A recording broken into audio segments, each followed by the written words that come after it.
Hey Bestie, it's Lisa. Fall is my favorite time of year to craft for. I can't wait to get started, so I hope this video inspires you and gets you going. 3 pumpkins from the Dollar Tree. They come in like a pack of several. And then these stickers, also from the Dollar Tree, that have little pieces of foam to lift up the pieces. I'm going to use this color Bajas Buff from Amy Howard at Home. It's like a cream color. I'm going to tape down the pumpkins so they don't move around. And I'm just going to do like a heavy dry brush just up and down. I'm trying to create like a wood grain. I'm going to use my Burnt Umber by Apple Barrel, and I'm just going to go up and down lightly like a dry brush also, but a little heavier. Dry them off. And now they look like wood grain. So I'm just going to take my ruler and I'm going to draw some plank lines on all 3 of the little pumpkins. You could do them as far apart as you want. I just kind of did a little bit less than an inch. Then I'm going to take my blade from Amazon and I'm just going to very lightly score the lines I drew, not to go through to break it off, but just to create a slight indent, and it looks like actual planks of wood that way. Next, I'm going to take some more of that burnt umber and I'm just going to lightly go in each of those little indents that I cut out because I wanted it to look like it had some depth. And then I just added a very small amount of the Bajas Buff over the top just so it wouldn't be too dark. Now I'm going to take my stickers and I just want the little flat piece on the top. So I've got to pull the whole thing apart and take off that little foam sticker. Once I do, I'm going to take my Jot glue stick from Dollar Tree and I'm just going to put it all over the back and lay it down. It works very well for this. I'm going to do that with all 3 of the little sticker pieces that I wanted to use.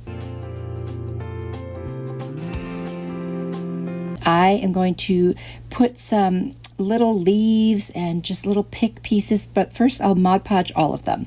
And then I'm going to add those pieces that I mentioned. And I'm just going to kind of, do it however I think it looks pretty. You could take any kind of picks you want, any leaves you want. I just thought these were super cute and they were smaller, which is what I wanted. And then I've got some berry pick garland. I'm just cutting little pieces and kind of adding it for the tendrils of the pumpkin. Again, this was just personal preference. And then the middle one, I'm going to put this little teeny buffalo check black and white bow on there. I thought that was super cute. And then on the other ones, I'm going to use some other leaves and some acorns that I had from a pick. Now I'm going to attach them together by putting the middle one over the 2 sides of the outside ones. And you could stop right here. I did reinforce the back seams with some hot glue, and that way it would be 2-sided, but I did decide I wanted it to just be 1-sided.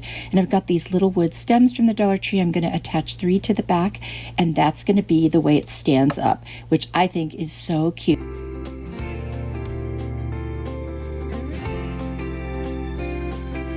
And I just love how this one turned out. It was actually really fun to kind of get creative and add the little pieces on there. You could do whatever you want with this one. I think this would look cute in anybody's home. Riding through the winter night. Got this cute little sticker from the Dollar Tree. And then I've also got a little wood slice. I believe I got that at Hobby Lobby in a pack of several. And then this shadow box house from the Dollar Tree. I sanded it down and I'm wiping off the sanding dust. And I'm just going to take my Rust-Oleum linen white chalk paint. I'm going to paint all of the inside, including the inside sides and the very top rim. I started off thinking I was just going to paint the flat part of the inside, but then I did end up doing the whole thing.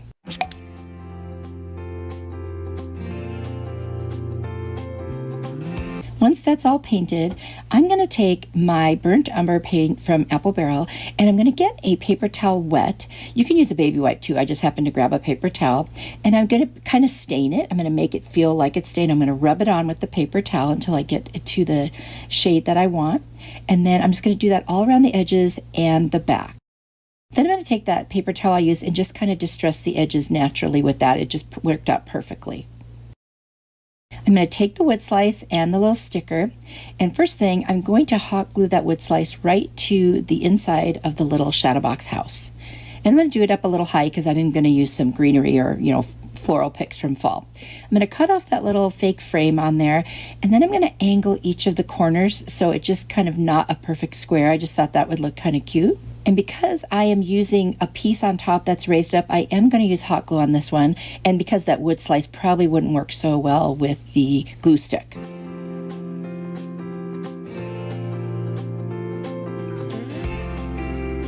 I'm going to put some Mod Podge over that whole thing.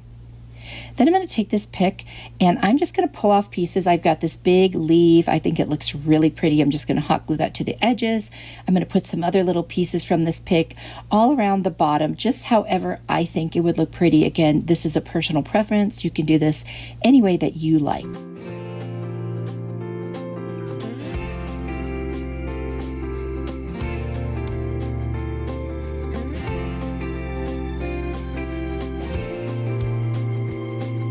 I added a little pine cone in there too. I thought that was really cute. I made a very cute shoestring bow and tied some twine around the center, and I'm just going to hot glue that to the very peak of the house's roof. I'm going to dovetail the ends of my ribbon, and I'm just going to tack them down with a little bit of hot glue so that they stay in place and don't cover up my little wood slice in the middle. This was really easy and it was fun, and honestly you could embellish this any way you want. Use colors that fit your home. I mean, honestly, it's very customizable and I think it came out so cute. I love it and I cannot wait to put it in my home when we get closer to the real fall. It's been a year, riding through the winter night. I found this pumpkin from the Dollar Tree. It's super cute, made out of wood, and another one of those cute stickers. And I'm going to make this two-sided because it already has a cute front on it. So I'm just going to remove the tag, sand it down. I'm going to use my Baja Buff paint by Amy Howard at Home. And I'm just going to go all the way around the back side of it, and I'm just going to keep going in a downward motion because I want this to end up looking kind of like a faux wood grain. So I did a second coat, and then I'm going to take my burnt umber and I'm just going to very lightly, like a dry brush, and I'm going to go up and down, and when that one dries I will do a second one just to get it to the right shade that I want for kind of a faux wood look. And with dry brushing you just put a little bit on your brush, wipe most of it off, and then drag it across the surface. I'm going to take that burnt umber and I'm going to go all around the sides. A little bit got on the front, so I just took a little sanding sponge and I went ahead and I just sanded it right off, and it worked out perfectly.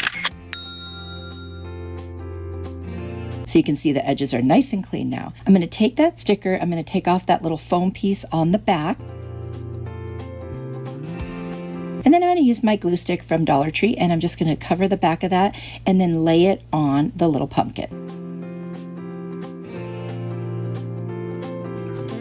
I'm going to put it towards the bottom of that pumpkin because I am going to embellish the top with some picks. I'm going to put Mod Podge over the whole thing. And then I'm going to take this pitberry garland, I'm just going to cut off a piece and wrap it around the stem, and then I will trim that off. And then I want to make my tendrils curl, so I'm just going to take a pencil, wrap it around, pull out the pencil, do the same thing on the other side, and then kind of adjust them to how I want them to sit.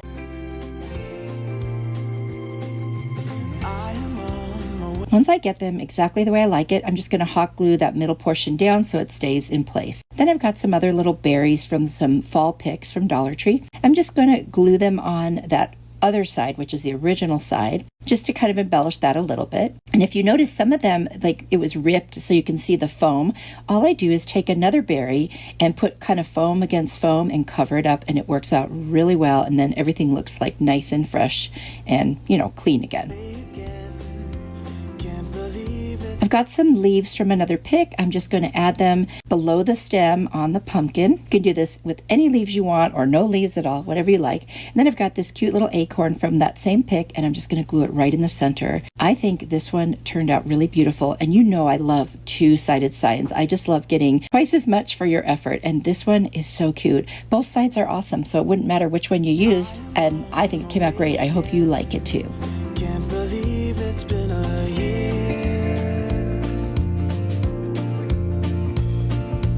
Riding through the winter night. Dollar Tree stickers for quite a while, and I can never wait for fall to come so I can use them. So I've also got this little wooden piece. It had ornaments in it, and after I took the ornaments out, I thought I'll use the wood. And then I've got these wood stems from the Dollar Tree also.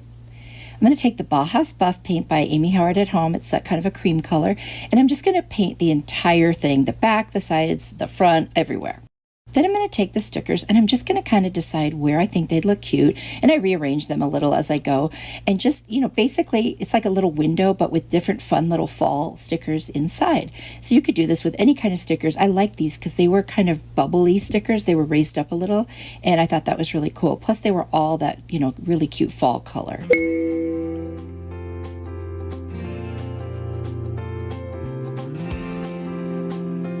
So once I get the stickers where I want them, I'm going to take some leaves that I have from several different leaf picks. Some were from Dollar Tree, some I believe were other places that I just had in my floral stash. And I'm going to use that to make a wreath. But first, let's get the hanger on there before we forget. And I usually just hot glue some twine or rope or whatever I'm going to use. And then I take a piece of masking tape and I just add more glue and put the masking tape right over it. And that is such a great way to hold it, and it will just stay perfectly.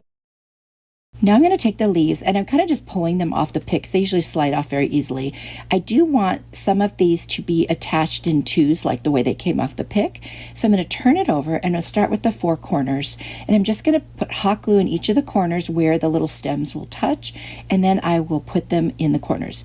Once I get all four corners done, I'll start filling in the center of each side and so on and so forth until I get this nice and full and it looks like kind of a square wreath. I just thought that would be really fun to do a square shaped wreath. I figured why not? It would be fun. And this way we're building onto the middle rather than adding the middle on the top. So it's kind of a different way of going about it. But I do love the way this one is shaping up. And I think you could use any color leaves you want. And I did keep with kind of the neutrals for the most part. I just thought that went with the stickers really well. There you go. And now I'm just going to add some more where it feels like I need to fill in a little bit because, when you first do it, you don't know how much it's going to fill in the gap. So I just went ahead and added leaves wherever I thought they needed. I took this burlap, it's from Walmart, and I cut off a piece that would fit over the back, and I decided to cover it up. I think that looks better. I'm just going to put some hot glue around the edges and attach it, and you can still get to the hanger, so that works out perfect. I didn't have to cut a slit or anything. I think this one actually turned out so cute. I kind of made it up as I went. I've never seen one exactly like this. I'm sure they're out there. But anyway, I do love this one. You'll have to let me know what you think. And just it's a great way to use your stickers and create a little window kind of wreath.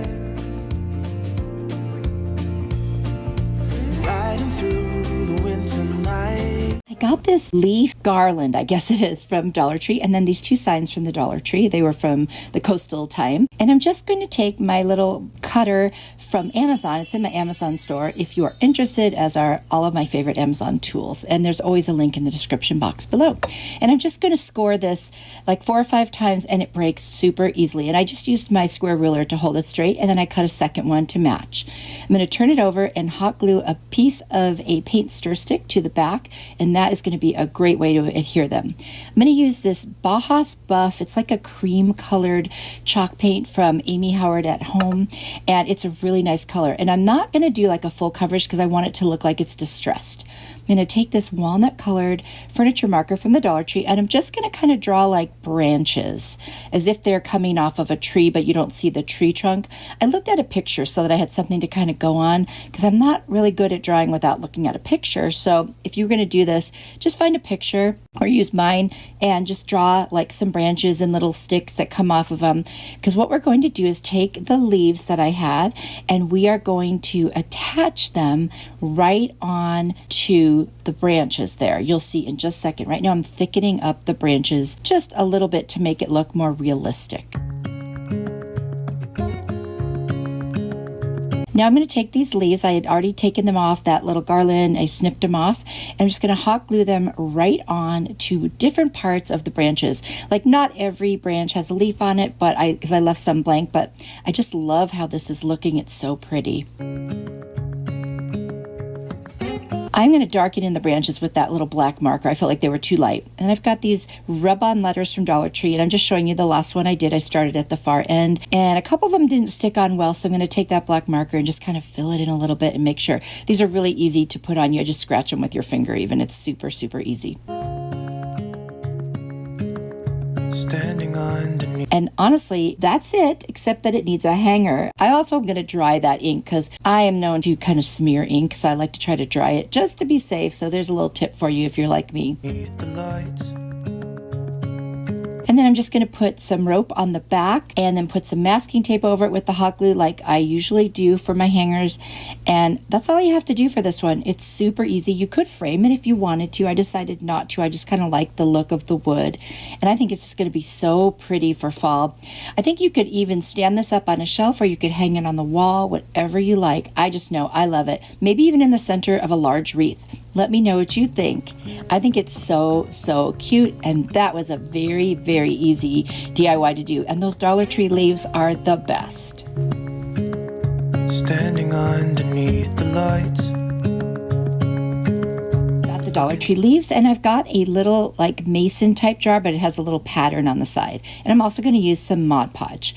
I'm going to put the Mod Podge on the inside of this jar, and then I'm going to pick about 3 or 4 different leaves, you know, that I like, different shapes and colors, and slowly I'm going to attach them on the inside with more Mod Podge. It's a little tricky because I couldn't get my hand in there very well, but I used a paintbrush and kind of like pushed them on with some more Mod Podge. There's not much to this as far as you just have to load it up with the Mod Podge, and it does take a really long time to dry. So if you're going to make this, give yourself a few days for the whole thing to dry. It took a little while, like I said, because you got to lay it on pretty thick just to get that leaf to lay down on the inside of the glass. Thankfully, the Mod Podge eventually does dry clear. It takes a while, but once you've got it, you can see through the glass.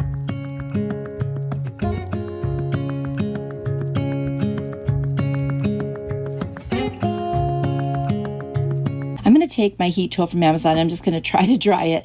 I honestly, it just didn't help that much. I took a little like brush and went inside and scooped out some of the wet stuff, and that helped a little. So there it is. It's still drying, as you can see, but I can move on now. It's been a couple days. And I'm going to take this berry garland that I got. This one I got at Hobby Lobby, but they also have it at Dollar Tree. I'm going to put a little hot glue, and I'm going to start hot gluing it around that rim of the jar. And what I'll do is I'll put it all the way around a couple times, then I'll cut it off and attach it. Then I'll cut another piece so that the berries don't just overlap with each other. I wanted them to fill in on those gaps between. And I guess they're the same space all the way around, so that's why they don't naturally do that. I'm also going to take some Dollar Tree twine, and I'm going to fill in kind of those gaps around that, you know, the rim of the jar where there's nothing. I just wanted to kind of cover that a lot more. So I'll go around, glue it periodically until I cover up most of that rim except for the little berries. Of course, I want those to show. Standing underneath the lights, looking into each other's eyes. You don't have to do the twine if you don't want to. I just decided I liked the look of it. Obviously, you could do whatever you want. You could even do a colored yarn. That might be really pretty too, like an orange or kind of a yellowish yarn. I think that would be beautiful for fall. If you are enjoying my video and want to see even more content from me, I would invite you to hit that subscribe button and turn on the notification bell. That way you'll know whenever I have a new video out. Once I have that on, I'm just going to kind of make sure everything is sitting the way I like it. And that's it. I'm going to put in some fairy lights, and this thing turned out beautiful. And what an easy little project to do. I just think it's beautiful. This would look so pretty anywhere in your home, and I absolutely love this one. Standing underneath the lights. Dollar Tree leaf DIY. I've got those little leaves in my little baggie that I keep them in. And then these other leaves, I can't remember if they're from Dollar Tree or not, but I think they were. Anyway, I've got this burlap roll from Walmart, and I'm going to make a table runner out of this. I just think this is going to be beautiful. So I kind of figured how long I wanted it to be based on my table, and I went ahead and cut off a little bit more than that. And then I'm just going to hot glue on both of the ends like a seam just to kind of make the end finish. And I'm going to do a little tip that one of my sweet viewers told me: when you are using like burlap and hot glue and something like that, put a piece of wax paper underneath and then it won't get stuck to the table. I'm like, oh my gosh, that's genius. Thank you so much. I love when you guys give me tips, so please keep doing it. And thank you to that person. You know who you are, and I really appreciated it. And look, I'm doing it. It worked. So I'm going to do the same thing to the other side and put a little hem there as well. If you are enjoying this video, I would ask that you would hit the like button because it really does help my channel grow. So thank you. Once I have my hems. I'm going to keep that wax paper underneath wherever I'm going to glue the leaves. I'm going to cut off little leaves individually from both the ones that are on that pick and then the ones I already had cut off in the bag. But I'm going to do the whole thing first with those kind of beigeish color leaves. I think they are gorgeous, and I'm going to use the colored ones more as an accent. So I cut off, the stems and everything, and I'm just going to put some hot glue on the back, the spine of the leaf, and I'm just going to start arranging them. So what I've done is on the one side, the leaves will kind of be facing out, and then I'll mix them all up in the middle, and when I get to the other side, I'll have that end facing out as well. So there's about half of it done. Look how beautiful that is. I just am loving this. And then there's little gaps here and there where you can see the burlap, and that's where I decided to put the colored leaves. And I think that it just worked out so well. So I'm going to cut some of these different leaves off. Some I already had cut out and some I needed to cut. And I was looking for certain colors. So that's the thing here. And I didn't want to put the little berries in. So I just looked for those gaps where you can see a little bit of the burlap. And I hot glued those leaves right inside there. So they're just kind of peeking out. And it is like the most gorgeous accent. I think this is going to just be gorgeous for my fall table. Obviously, I'm not ready to put it up quite yet, but I cannot wait. I'm ready for this one now. It doesn't matter how many of the colored ones you put in. I literally am just doing them wherever there's burlap showing. You could do a pattern if you wanted, whatever you want. Underneath the lights. There it is. I think this turned out stunning. This might be my favorite one today. You'll have to let me know what you think about it. I think this would be such a nice thing to do. It could be a gift, or you could put it on your own table. It was so easy, and it really didn't even take that long. I don't think the pictures do it justice, though. Standing underneath the lights. For this Dollar Tree leaf DIY, I've got my little leaves, the colored ones, and then I've got a little bowl also from the Dollar Tree. And I wish I'd had a balloon because I think this would have been easier. So if you decide to try this, I think I would use a balloon.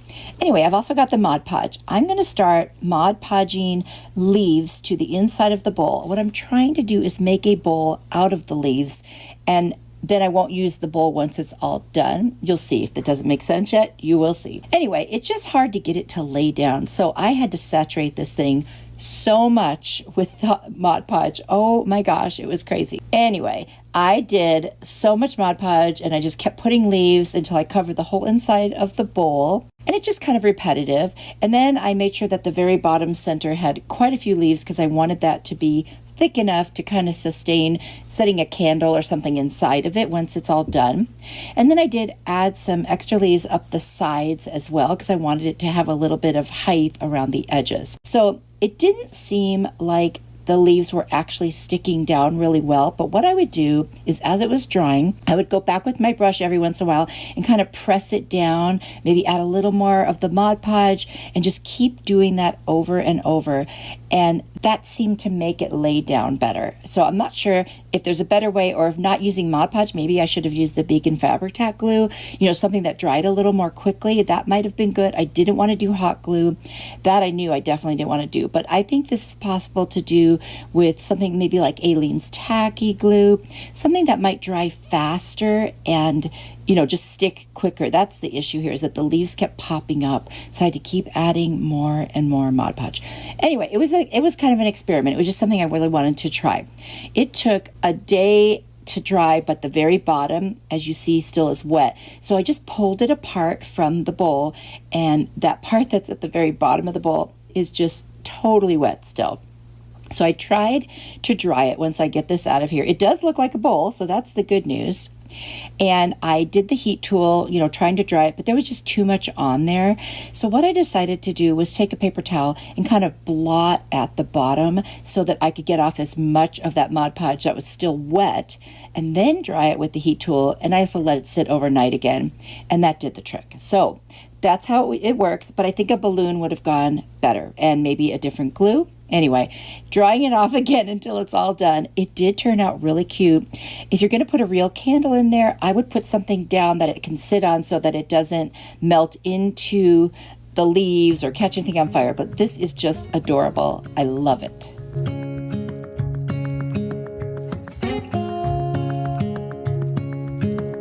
Standing underneath the lights. Jenga block DIY, I've got 48 blocks. I've got some sisal rope, and I've got this like gutter guard stuff from, I think it was Lowe's. It was on sale for 99 cents, so I grabbed some of it. Looks like fake chicken wire. I'm going to take 14 blocks to make one of these little panels, and you need 4 of them. And so here I'm going to show you how I assemble it with the hot glue and the tacky glue. I'm going to do the 3 pieces across the top first.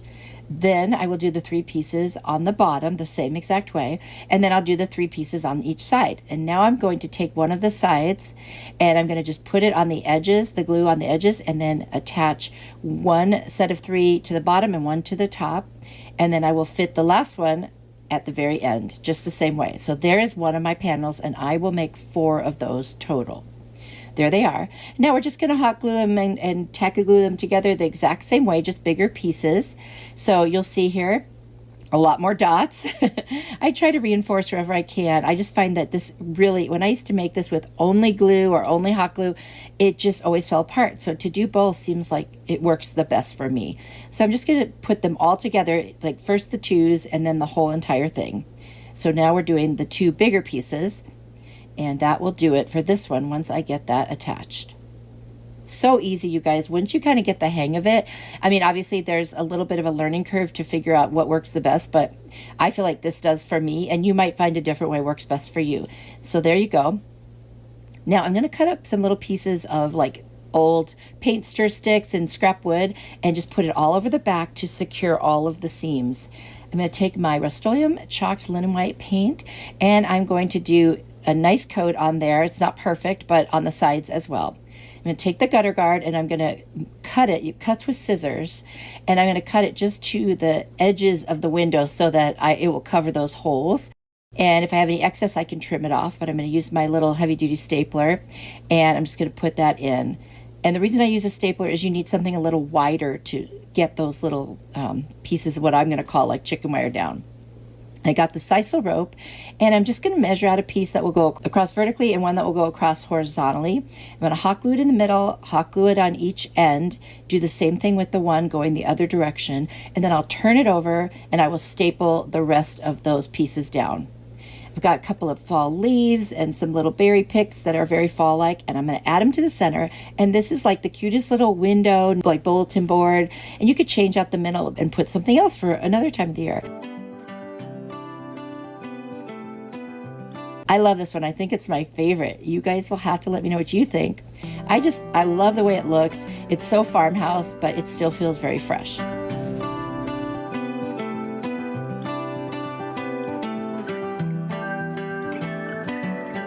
This Jenga block DIY, you're going to need 49 of the tumbling tower blocks. And then I've got this beautiful napkin from the Dollar Tree. I'm going to do 2 rows of 12, which makes 24, and then 3 blocks across the top. And then I'm going to do 6 blocks on the bottom for the stand and 8 blocks on each side just to kind of frame around it. I'm putting it together just so you can see. Now I'm going to take my tacky glue and I'm going to take my hot glue, and I like to make little dots and alternate and put each piece together. I'm going to do that for all of those blocks that were in the center. So now I've got 12 little sets of 2, and I'm going to start gluing them together, doing the exact same thing with the dots of hot glue and tacky glue. That seems to work the best for me. At least that's what I feel like stays the best. And there it is, nice solid piece. Now I'm going to add the 3 pieces together that go across the top. And now I'm doing the 2 sets of 3 that are going to go on the bottom for the stand. And you'll see that I'm laying them down next to each other. I want it to be wider than the top piece so I can set it on top of that. Now we're going to do the side pieces, and I'm only going to put the glue like on the bottom half as I put it up against the side. Now one thing to note, Jenga blocks from the Dollar Tree are not all the same size, so I ended up with a little gap. And you can see I'm pointing it out right there. I'm going to take some cardboard, just cut up little squares of it and fill in that gap. And once it's painted, you hope you won't see it. Anyway, I'm putting the glue on the bottom, or the top, excuse me, to add the top piece. And then I'm going to see exactly how I'm going to set it on the stand. And I'm going to add the glue there and attach it the same way. And then you'll see the gaps where I've filled it with the cardboard in just a second here. See, there you go. I just cut up little pieces. One side needed 4 little pieces, one side had 1. Now I'm going to take my Maize Antique Wax and Pumpkin colors by Waverly, paint the whole thing very like heavy dry brush with the orange, and then I'm going to dry brush the maize on there. I'm going to take my napkin, it is a 2-ply, and if you add a little piece of tape to the back, it makes pulling it apart so much easier. So I did that, and then I'm going to take a wet paintbrush, like a little art brush, and just go around the edges of the design. That way I get a nicer look when it's decoupaged instead of like cutting it out, which is a very crisp look. I want it to kind of blend in. So I'm using my Mod Podge, laying it down, and then putting some over the top. And then I'm going to take the antique wax and I'm just going to go around the edges and just kind of dry brush a little just to give it a little more, you know, depth. I've got this little pick from Dollar Tree. They're like cattails, I think, in these little yellowish leaves. And I'm just going to do a little like formation of them on the very bottom where the stand is, just to give it some more interest. And I love how this turned out. You will have to let me know what you think. It's very rustic. My husband loves it. No shock there, right? Let me know what you think.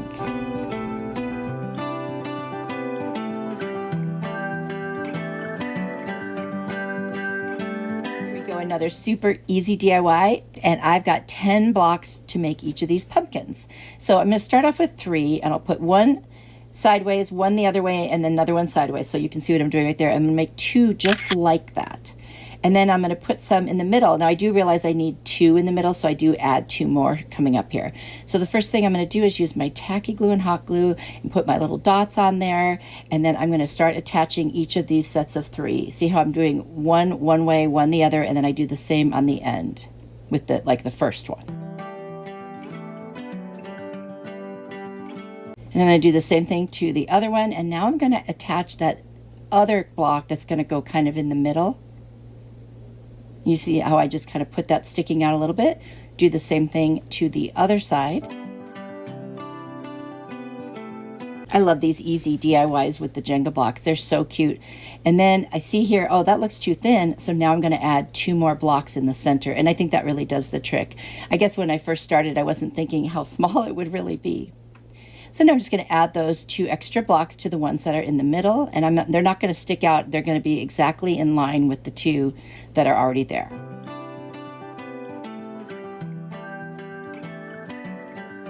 And then I take the other set of 3 and I can attach it right there. Just put it on the 2 ends, and that way it'll touch perfectly with the other blocks even though they're staggered.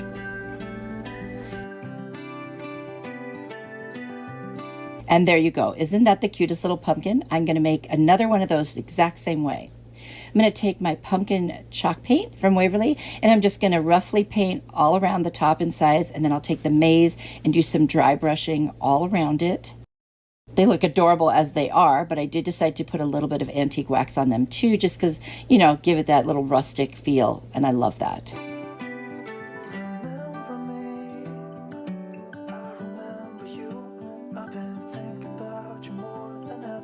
So there they are. Aren't they adorable? These would look so cute on a tier tray. I'm going to take these little pieces of wood branches that are chopped up from the Dollar Tree and find 2 that are big enough to cover that hole on the top.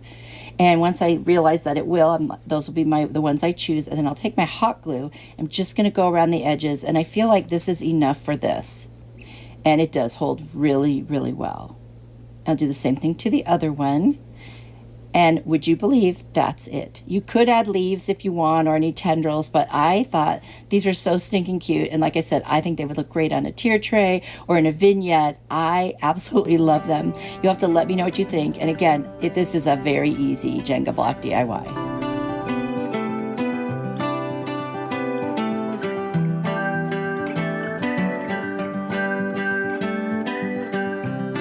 So easy. Is this really even a DIY? I've got these different calendars from the Dollar Tree, and if you look on the back, you will see there will be something for all the different times of the year, and I'm looking for the fall looking ones. So I'm going to take my blocks, and it's going to take 5 for each block, so that's 20 blocks total, and I'm going to hot glue 3 of them together, and then I'm going to take one and put it on the top and one on the bottom, as you can see I'm doing right here using the hot glue and the tacky glue. And literally that assembles one of these little, by the way, they're refrigerator magnets. I'm going to use the pumpkin and the maze color. I'm going to paint 2 of them with the pumpkin and 2 of them with the maze. And I'm not even going to do a heavy coat, just a kind of a heavy dry brush. And then I'll dry them off with my heat tool from Amazon. And then I've cut out those little pictures that I liked for the 4 magnets. And so they will fit pretty much on there. I will have to sand the edges in a minute. But I'm literally going to take some Mod Podge and I'm going to put it down on each of the magnets. And then I'm going to place the little cutout from the calendar. And I do put it on the whole magnet because I do want to seal it in, you know, for sure. And I always do that with my Jenga block projects. So I'm going to set it right on top there. I'm going to do that with all 4 of them. Like I said, this is so easy. And this would even be fun to do with your kids or grandkids because it's an easy one. And then they can have it, put it up on something that's magnetic, you know, whether it's the fridge or something else, their locker, you know, if they like things like this.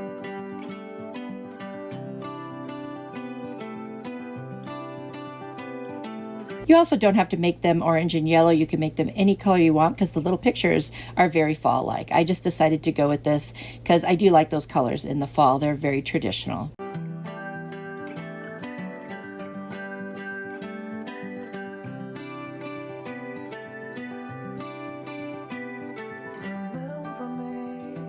I've got a brayer here, got that on Amazon. It's in my Amazon store too if you need it. I'm gonna take some saran wrap and just go across it with the brayer to make sure it contacts that wood from every part of the little piece of calendar picture. And that just helps get rid of any bubbles. Now these are thicker pages, so they usually don't get bubbles, but sometimes they lift up. I'm going to take a little nail file. I'm going to go around those edges in a downward motion and just get off the excess paper. I just like the way it looks. It gives it more of a natural look, and it looks like it's almost part of the wood when you do this. I'll do that on all 4 of them wherever there's a little excess.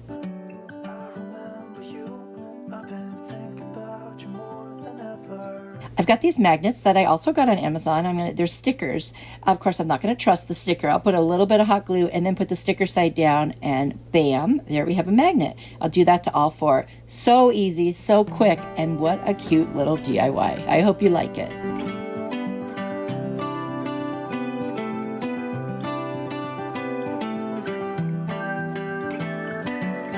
This glass DIY craft, I've got a little jar that had some jelly in it. I've got a scarf from Dollar Tree and some fabric scraps that I just have in my stash. Now I took off the sticker by soaking it in water and then scraping it off. That seems to be the easiest.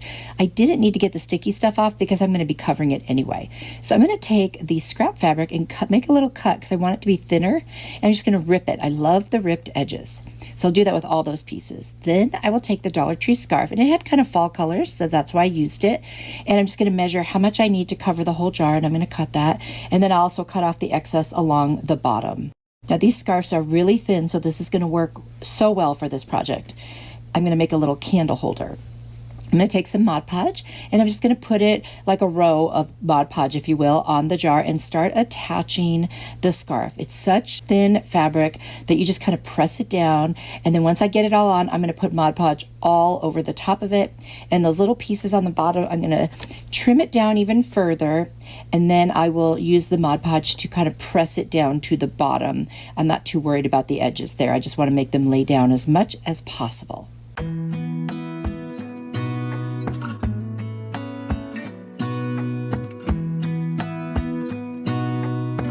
Now that's how it looks once that is Mod Podged onto the glass. Next I'm going to take, there's 2 different colors of that scrap fabric. I'm going to put the darker one up at the way top, and I cut a piece that fit around the jar. I'm just going to tie a double knot and leave it there, just like that. And then I'll take the lighter one and put it just below it. And then I'll go to the bottom and put the darkest one at the very bottom and the one that's lighter just above it. And you will see what that looks like here in just a moment.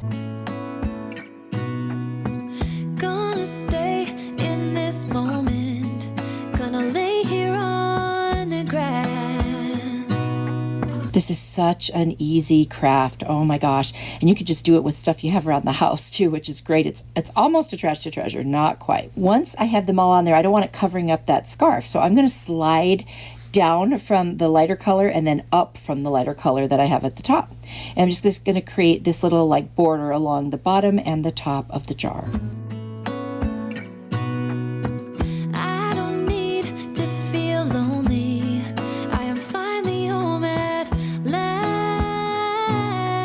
Next, I'm going to trim off those little tails on the knots. They don't need to be quite that long.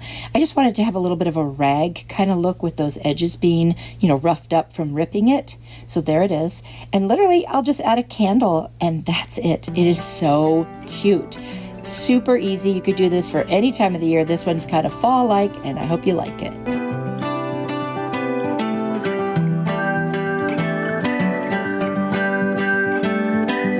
this glass DIY. I'm going to take this salt and pepper shaker set that I got at Family Dollar for $1. And then I've got some twine. I've got my Rust-Oleum linen white chalk paint.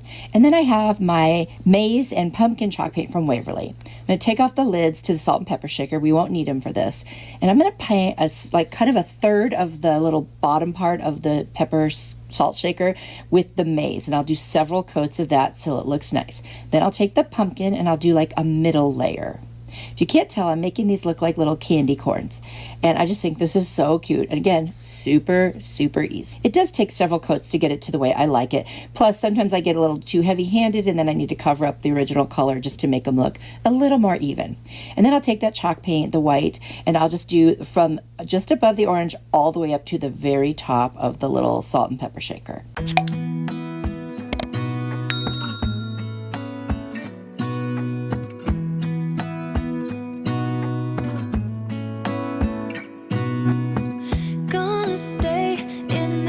If you wanted crisp lines, you could just tape it off. I decided I kind of like the idea of it kind of blending upwards.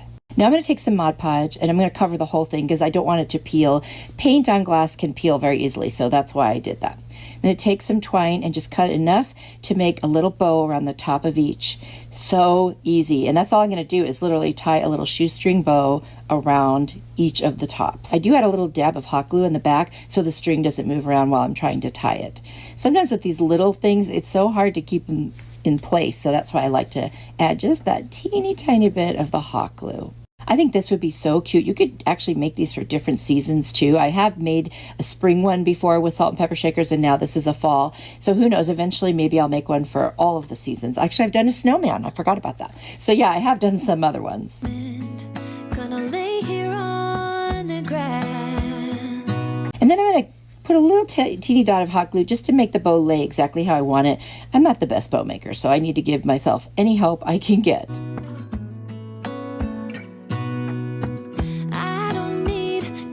And then I'm going to trim the little tails on the bow because they were just a little too long.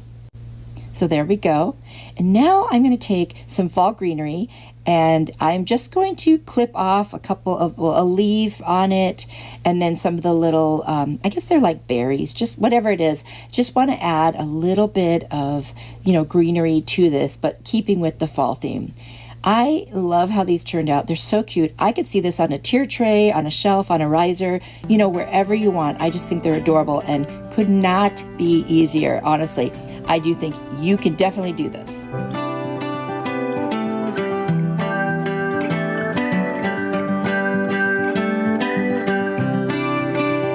This glass DIY, I've got this little candle holder from the Dollar Tree. You could put a tall candle in the top, or on the bottom you could put a wider candle. I'm not going to use it that way. I'm going to use the twine and the pumpkin and maize Waverly chalk paint. I'm going to paint the pumpkin all the way around this. When you hold it the way I'm holding it, it looks like a pumpkin. That's what made me want to do this. And then I also put some of that pumpkin across that top portion of the round little candle holder.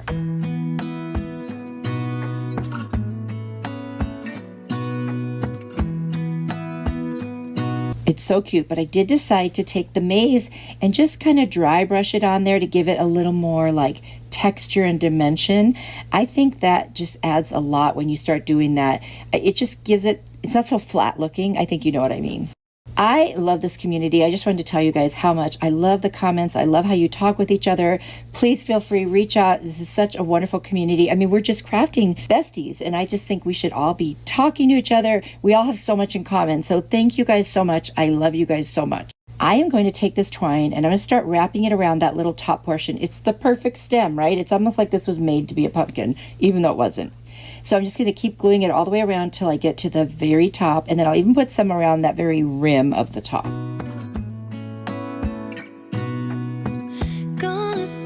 I also wanted to tell you, I love when you guys share tips and ideas. Oh, I love it so much, because that means that you are inspired. It means you have something that we could all learn from. So be sure to read the other comments. You'll learn so much from people. It's amazing. I have learned so much from you wonderful besties of mine. So thank you for that so much. In this moment, gonna lay here on the grass.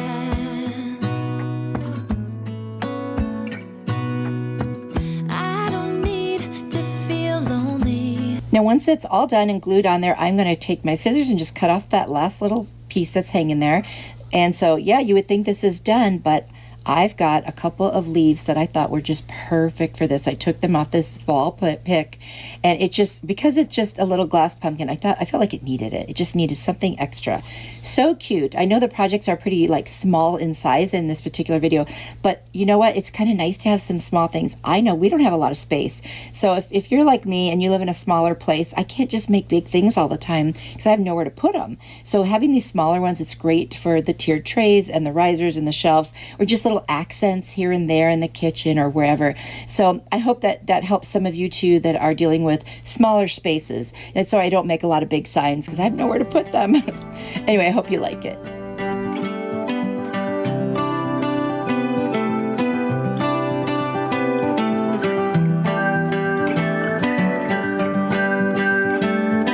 Have a little like jar canister that I got from IKEA. It was a set of, I think, 3 or 4 cutest little canisters, and they were really good price. I can't remember, but it was good. I have some yarn from the Dollar Tree in that orange, and then some burlap from the Dollar Tree. This is so easy. I'm going to start with some hot glue, and I am literally going to start wrapping that yarn all the way around. You definitely need to keep using glue every so often because it's a curved little jar and it wants to like bunch up, and it did even with me using glue. So just keep that in mind. I didn't mind if it looked a little messy, and at the end I just went all the way around in different places to fill in any gaps, so it's not like a perfect wrap, if you will. I am totally fine with that. See how you can just see some of the wrap is all over, but I was good with that. I'm going to take some twine, and I'm just going to make kind of like where those little indents would be on a pumpkin. I'm just going to glue that twine right on there, kind of in a curve, and I'll do the same thing the other side, and I'll do a couple of those until I think it looks more like a pumpkin. I'll do that on the front and on the back. One side definitely looked better than the other because of the glue. It's so hard with hot glue not to get little glue clumps in the yarn. So I guess fabric tack glue might have been a better choice for this, but I just already had the glue gun out and I didn't even think about it. Do whatever you like to do though. And so I'm just going to finish that off, and I've got that burlap, and I'm going to start hot gluing the burlap all the way around that edge of the top of the jar. And we're going to make the stem with this. So it's going to look too big at first, but you'll see what I'm going to do.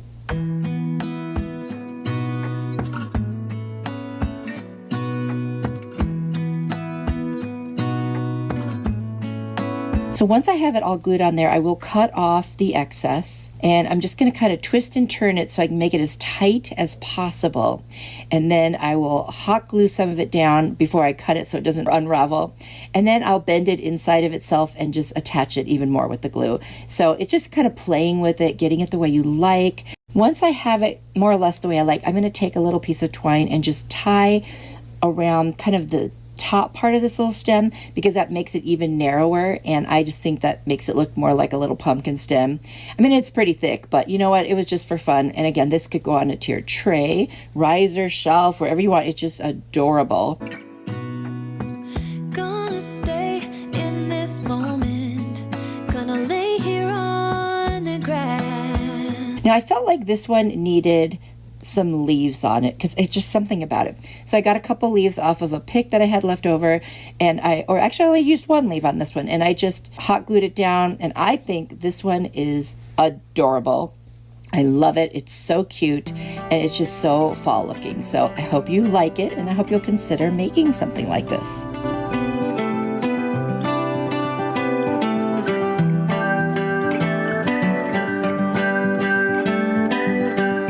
Can't believe what I make out of these two little, like, I guess they're kind of brooms with pumpkin spice scent to them. Really nice. I've got 2 of them. I've got a little ball from a paddle set. This was actually a hat from the Dollar Tree that I had pressed down for some reason that didn't work out. And then these are 2 of the fabrics from the Dollar Tree that are so fall and cute.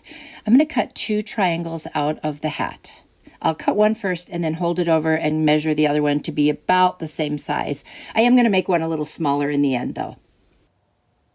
Now I'm just going to roll it and start hot gluing it till it's got a point at the top and an opening at the bottom, because this is going to be a little gnome hat. I'm making a male and a female gnome, and they're going to be so cute.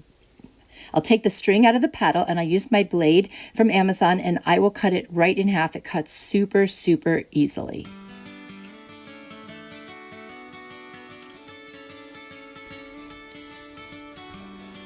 Then I'm going to take the hats and make sure they fit right in case I have to make any adjustments. Then I'm going to put hot glue on the flat back part of what's going to be the little nose, and I'm just going to hot glue it right to the broom. I'll do that for both of them.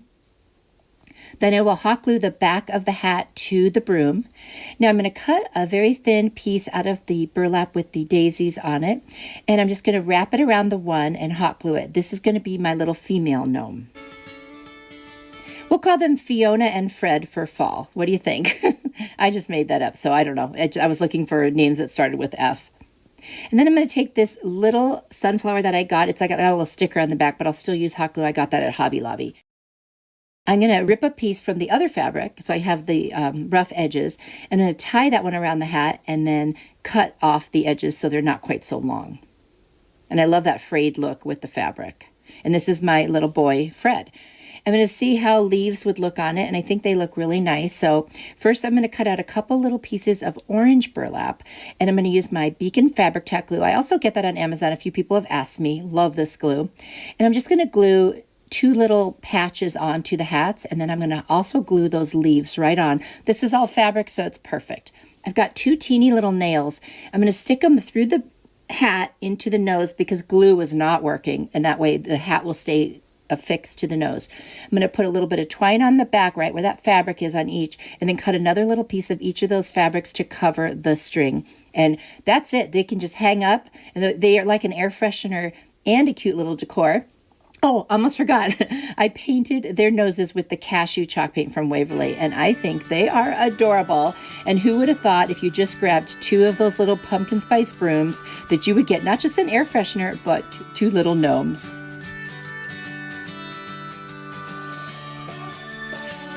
So excited for this DIY. I've got 2 different little terracotta pots. They're slightly different size. They could be the same. And then I've got these little they look like mini terracotta pots from the Dollar Tree. I've got rope from Walmart, burlap that I also got at Walmart, and I'm going to use this cardboard, and I'm going to just trace the bottom size of the pots because I need there's a gap there so I can glue it. So I end up putting that piece in there, and then I can glue them to each other. And what I've done is put the smaller one on the top.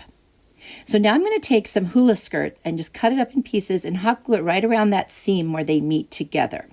Once I've done that, I'm going to take this rope and start hot gluing it around. When I get about halfway, I'm going to cut off the length of what will become an arm. After I've done that, I will start putting more rope on again until I get to the other side and then cut off a piece that will be the same length to make another arm.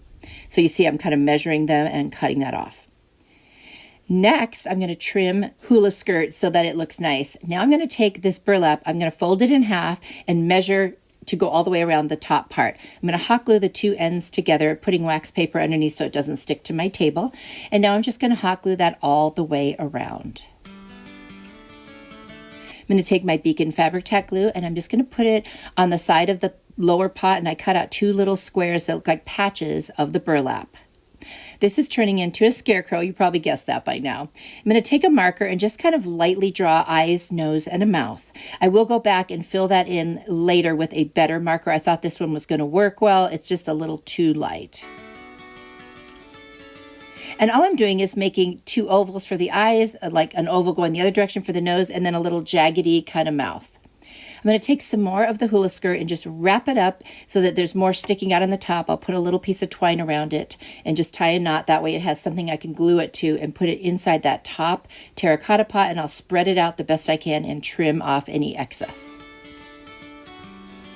Next, I'm going to take those 2 little mini pots that are made out of wood. I'm going to take my drill and just drill a hole right through the middle of the bottom because I want to put the arm strings right through it. I'll tie a knot, cut off any excess, and now I've got 2 little arms hanging off that look like they're terracotta pots, but they're just wood. I thought those were perfect for this. Now I'm going to take a little bit of a better marker I have from, I think it's like Office Max, and I'm going to fill in the eyes and the outline for the nose and the mouth. And then I'm going to take some pumpkin chalk paint by Waverly and fill in the nose. Then I'm going to take a little bit of white and do the little highlights. So around the eyes, on the edge of the nose, and then 2 little dots on the other side of the eyes. That just gives it like a personality. And I think this is so adorable. I added a little piece of corn and a squash to the top. Please let me know what you think. This was easy, fun, and so cute.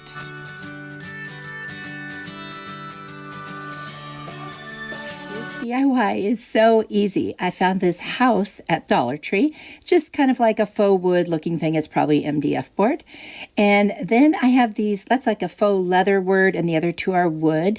And so they came from two different packets from the Dollar Tree. And then I've got this gorgeous kind of cord that I got at Hobby Lobby when it was on 40% off last year. It's beautiful. I'm going to take off the hanger that came with it because we're not going to use that one. I'll just save it for another project. I'm going to put some tape down and roll it around so it's sticky on both sides, and then put my words down with it. That way when I'm painting them, they'll stay in place and I don't have to touch them. I'm going to use the Amy Howard Home Bauhaus Buff. It's like a cream color. You've probably seen me use it before. It's just a really nice coverage and it's a pretty color. It almost looks white, but it's slightly off-white. I'm going to do the thing where you make two knots and you cut off the ends and then you hot glue them right over the holes. And then I will put the cord on the back so it looks like they're coming through the holes, because some of these cords are too big to get through the holes. And so this is such a nice way to do it. Anyway, I will just hot glue it on the back, and then I cut a couple little teeny pieces of burlap and hot glue them right over the top to secure it. And that way it still looks finished on the back and everything is good to go. And I just love doing that. And you know how I like my backs to look nice. This is Aleene's tacky glue, and I'm going to put it very lightly all over the back of the words. And once I get that on there, I can just lay them right down on the wood. It dries clear, and that works out great. The reason I didn't do hot glue is that by the time you get to the last letter, the first letter has already dried and it creates lumps. So when I'm doing a word with a lot of letters like this, or a small font word, I will put a glue on the back that's not a hot glue. So I'm going to do the same thing to the word blessed and the word grateful.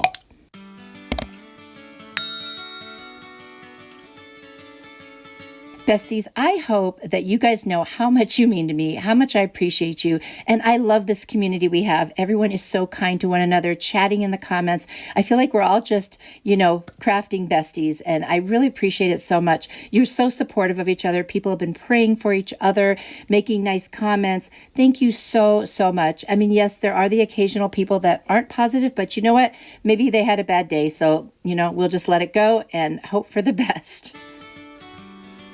Now that I've got all three words on there, this one is done, and I think it came out beautiful. So simple, but it's still very pretty, and I think it'll look good through the fall, and even like Thanksgiving. It could actually be all year round if you really wanted to. Let me know what you think.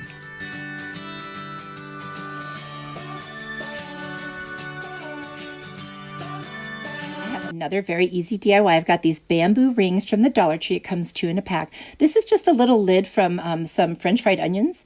And then there's a piece of felt that you put on the bottom of things so it doesn't make noises. And I've got a cute little pick.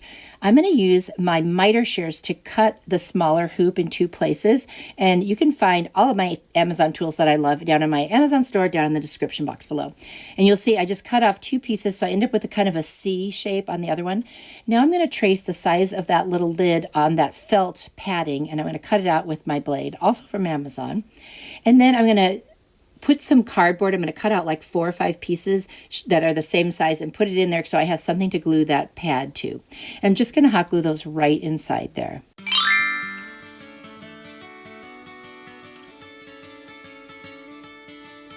Are you guys just loving the idea of fall? It's kind of fun making the crafts even though it's not fall yet. So I'm just going to attach that pad to the very bottom. And now what I've got is a stand for what I'm going to be making. And I'm going to use an X-Acto knife to cut off any excess. I am taking a little bit of spackle that I got at the Dollar Tree, and I need to put that over the top of this thing because it had words and like kind of indentation. If I painted it, you'd see it. So while that's drying, I'm going to glue the C-shaped bamboo hoop to the other one, and then I'm going to wrap that seam with a little bit of burlap. I'm just going to attach it with hot glue. Now I'm going to get some beautiful leaves from that pick. I cut them off, and I'm going to start hot gluing them on there. I'm going to do 3 different leaves. They're just gorgeous. I love the colors. I love the texture of this one. Those little pieces I cut out from that pick, there's some berries, little berries, bigger berries, and then like an acorn. I'm just going to place them wherever I think they would look really pretty on this arrangement here.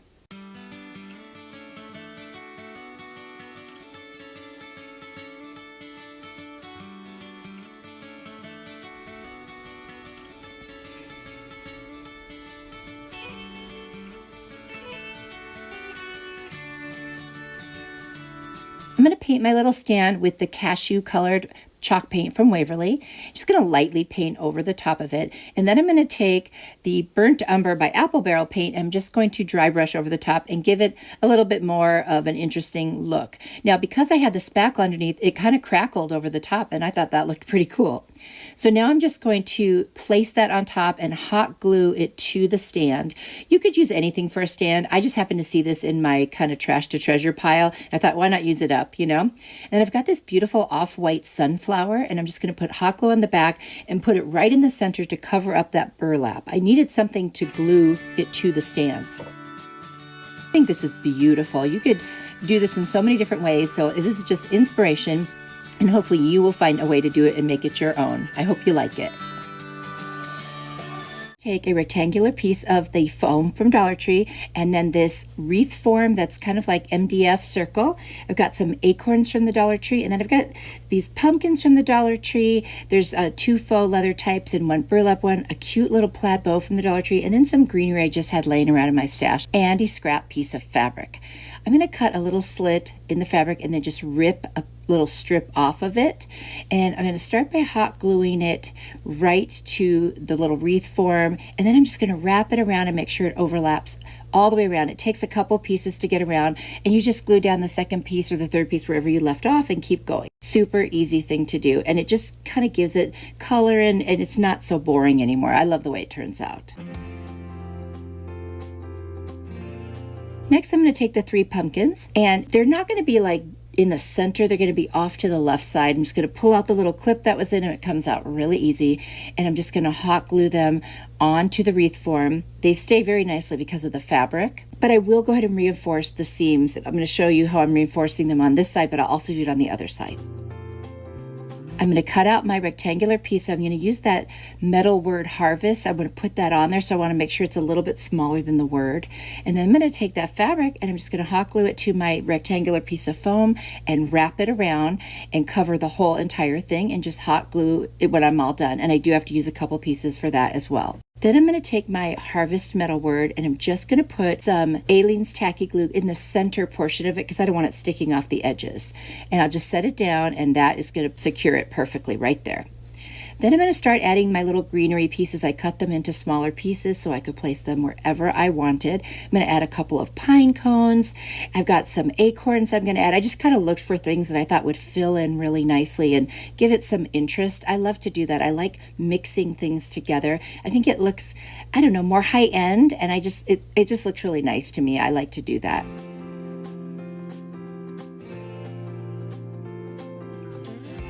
So now that I've got all the things that I want to be in there, I'm going to take the word on the foam and I'm just going to add a diagonal, attach it right where it meets the form itself. I just put hot glue down, and I'll make sure I add a little on both ends. You only see me doing it on the top parts, but I will go back. And then I'm going to take that bow and put it on the left side there, and it's just going to hang kind of like almost perpendicular, not quite, but to the word harvest. I'm going to take a little piece of leather. I'm going to use that as a hanger and just kind of attach it to the top. And like I said, the harvest is supposed to be at an angle, and so are the little pumpkins and greenery.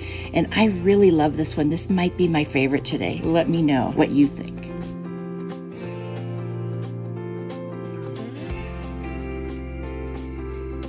Foam board tag, I'm going to take a piece of foam and this little Dollar Tree sign that I got that on the inside is kind of cut out, and this is going to become a 2-sided sign. You know me, if I love 2-sided signs. I'm going to trace the size of that picture and then go in a little further because you know there's that width on the parts that stick out in the back. So there's the piece I ended up with, and I'm just going to see how big it is so I can draw, kind of create almost thirds, not even thirds, but I want 3 sections.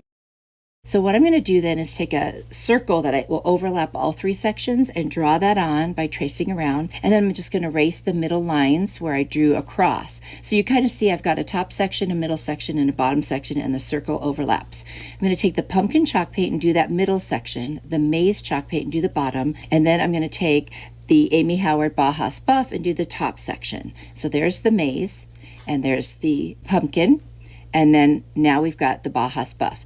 Now for that middle section, we're going to do something different.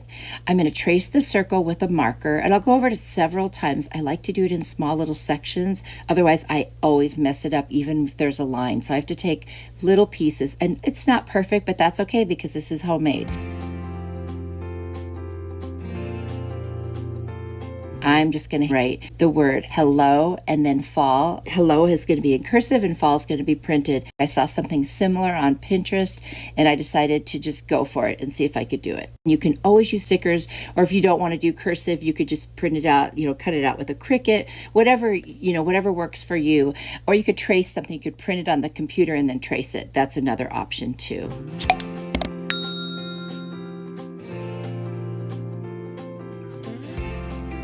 And I like to go over the letters several times. I don't do it too hard the first time in case I make a mistake. It's easier to cover it up. Now I'm just going to do little dots all the way around the inside of the circle. I know some people like to do stitches, and I thought it would just look really cute to do dots this time.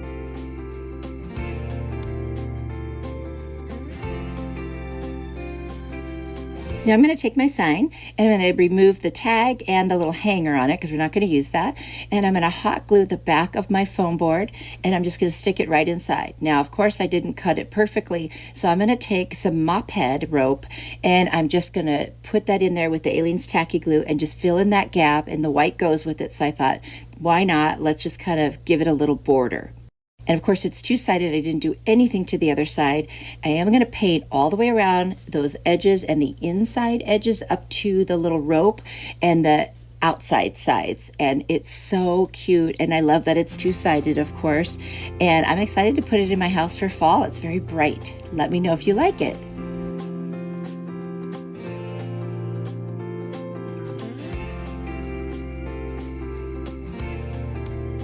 This Dollar Tree foam DIY, I'm going to take this rectangular piece of foam I cut and then all of this fall greenery and some other kind of just greenery. That sounds funny. And then I've got this piece of scrap fabric that I had left over. I'm going to cut a piece of it so I can cover one side, and then I'm just going to hot glue the remaining onto the back, almost like wrapping a present kind of. When I get to the ends, you'll see what I'm just going to fold them in and then hot glue them right there. Then I'm going to take a little piece of craft paper and I'm just going to cover that open area in the back just to kind of finish it off.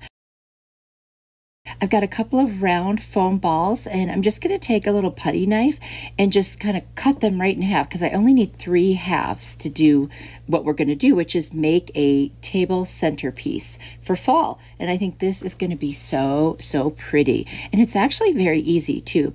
So I'm going to hot glue the 3 halves of the foam ball with the curved side up, obviously, right onto the fabric. So this is our base. I know some people use yardsticks or wood or whatever, but we're going to do it with foam because you can do that and it's very light. To make sure they stuck in, I've got these furniture tacks that have really long points on the back and I just stuck them in just to be safe. I'm going to take this gorgeous pick. I have 2 of them with like pine cones and acorns and berries and pretty leaves, and I'm just going to stick the whole pick into the side of each end. Then I'm going to take my little nippers and I'm just going to snip off individual pieces on all of the rest because I want to be able to place them exactly where I want them. I've also got this beautiful ribbon, and what I'm going to do is I've cut 6-inch strips. You can do whatever size you want, and I'm going to do the same exact thing with this orange burlap ribbon. So I've got 6 pieces of each, and then I'm just going to cut dovetails on the ends.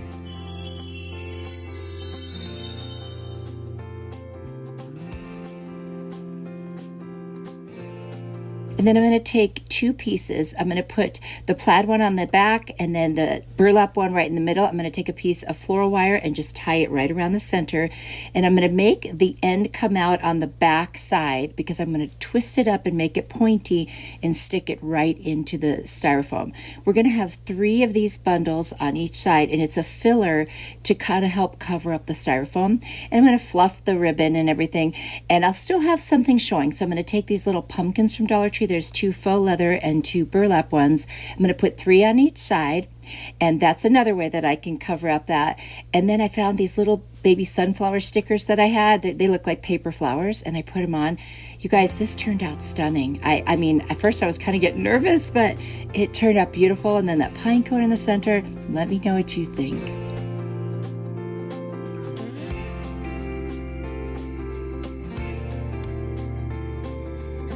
tree foam board DIY. I'm going to take a piece of the foam board, and then I've got these two beautiful ribbons from Dollar Tree. I've got a little leaf garland that I'm going to cut some leaves off. I'm going to use the Baja Buff paint by Amy Howard. It's kind of an off-white. I'm going to use pumpkin chalk paint by Waverly and burnt umber acrylic paint.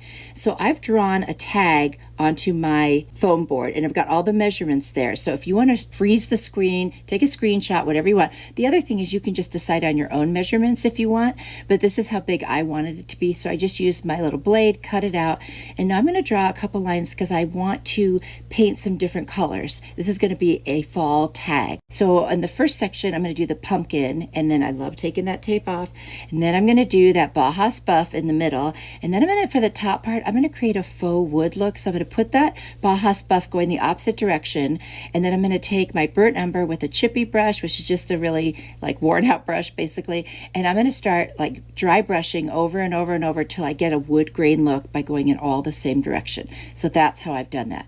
Now I'm going to handwrite the word hello. Now you can use stickers, you can use a cutting machine. I like to live on the edge apparently and write my own words sometimes. So they're not perfect, but you know what? It came out pretty cute. And now I'm just going to use a pencil and write the word pumpkin, and I do go over them with marker. I'll go over them several times till I get the thickness I want. I was looking at a picture where this was already written, so that I was trying to copy that writing.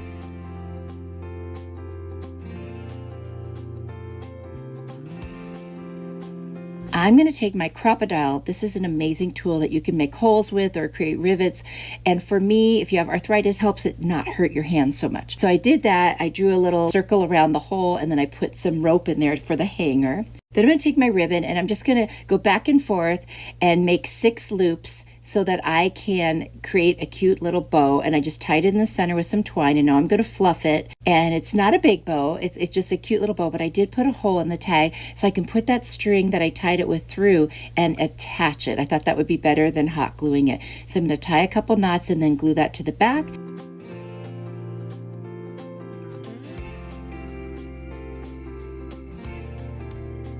And then I'm going to take these leaves. I kind of took them off the garland in either ones or two, kind of sections. And I'm just going to hot glue them and just arrange them in any way that I like.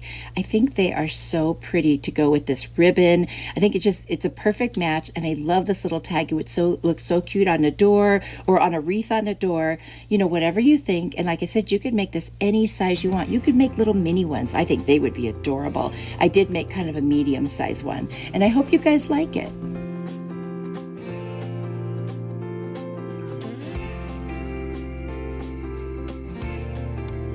To make this for so long. I've got a pumpkin from the Dollar Tree, just one of the styrofoam ones. I've got a book that I use when I do book page DIYs. And then I'm going to use some wax paper and some plastic wrap. I'm also going to use some matte Mod Podge. I'm going to pull out a piece of the wax paper. I'm going to use that to craft on because when I'm using a lot of Mod Podge, that's better than regular paper. Otherwise, it might rip it apart. I'm going to remove the stem that came with this pumpkin and take off the little tag. Next, I'm going to pull out some pages from the book, and I'm just going to rip them out, and then I'm also going to rip them into little pieces because we are going to decoupage these book pages all over this entire pumpkin. This is going to be so pretty. It's very rustic, kind of a little bit on the shabby chic side, which is not my normal style, but I went for it this video, so I hope you guys enjoy it.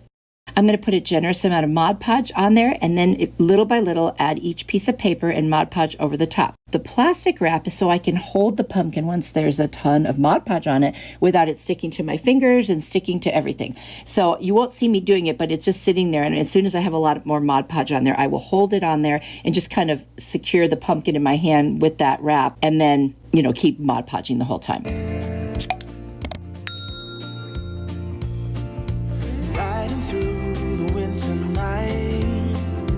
Thinking of my only wish. I don't need a perfect snowman. Now I've got about half of it done. I just wanted to show you, and I'm going to finish the rest. There it is. Isn't that cute? I just think it's adorable. I'm going to take a wood stem out of that little bag from the Dollar Tree. I'm going to find one I like, but the pumpkin's not flat on the top, so I put another little stick in there to help raise that center up a little. Put a generous amount of hot glue, and I'm just going to set the stem right on the top and secure it, and then wipe away the excess glue. I'm going to take a couple of leaves and just put them on there with some hot glue. I love these leaves, the color of them. I don't have any more. I think I've just used up the last one. Gotta find some more, and I cannot remember. I think I got them at Dollar Tree, so I'll have to be on the lookout because that's just such a beautiful color of leaves. Now I'm going to take some of the reindeer moss. I'm just going to hot glue it around the top there. I just think that's a nice touch when you're doing something on the rustic side, you know, or the shabby chic side. I just think it looks so pretty.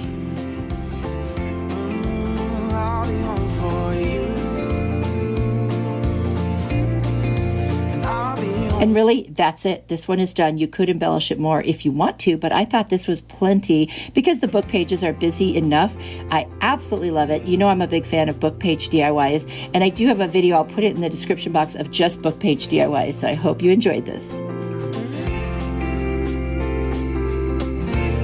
Found these doilies at the Dollar Tree. I ended up only using one packet of 2 for this particular project. I've got this summer sign from the Dollar Tree. We're going to use the back side, and then those little sticks or stems, and then I'm going to use the pumpkin and truffle and plaster chalk paint by Waverly. I'm going to start painting the back, and it's going to be just a heavy dry brush. I don't care if some of it shows through. I cut the doilies into 2 shapes of pumpkins, one small and one a little bit larger.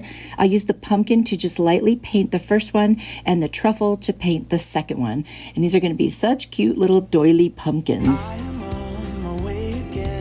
Next, I'm just going to sand the surface of the sign that I painted and put some Mod Podge over the top. Then I'm going to take my Beacon Fabric Tack glue, and I'm going to glue on the little doilies, and it dries clear. It's the perfect glue for this. Can't believe it's been a year. Riding through the winter night. Now that I've got the doilies on, I'm going to turn the sign over. I cut out a piece of craft paper or paper bag that was actually just slightly too small, so I used a furniture marker and went around the edges. And now I'm going to hot glue the paper bag onto the back, which I like to finish my projects. And then I'm going to use a piece of twine with hot glue and masking tape to secure the hanger on the back. Thinking of my only wish. I'm going to use my miter shears. I get those at Amazon, and they are in my Amazon store if you're interested. And I'm going to cut 2 of these stems right in half because I want it to lay flatter on here. I'm going to make a smaller one and a bigger one for each of the pumpkins. Now I'm going to embellish the pumpkins. I've got some leaves that I took off of some fall pics that I had sitting around from last year. They may have been from Hobby Lobby. I've got some acorns that came off a pig, and then I've got this pitberry garland. I'm going to cut 4 pieces, wrap it around my finger to give it that curly cue, and then hot glue 2 to each of the pumpkins. It's looking so cute. This is very rustic, almost shabby chic, I might say. And then I'm going to put some of the moss on there, and then I've got this 3-ply or 3-strand rope, very thick, from the Dollar Tree. It's nautical rope, and I'm just going to hot glue a piece around each side. So I'm going to do 4 separate pieces. Then I'm going to cut one of the big strands, and I'm just going to tie it in the middle and fray the ends by opening it up and hot glue to each pumpkin to make kind of a shabby bow. I really love how this turns out. It's a lot more rustic and shabby than I usually do, but I was going for kind of a neutral look today on these projects, and I just thought this was beautiful. I was inspired by something I saw on Pinterest, but I totally changed it. Anyway, I really love this one. It was so easy to do too, so I hope you like it. Let me know what you think.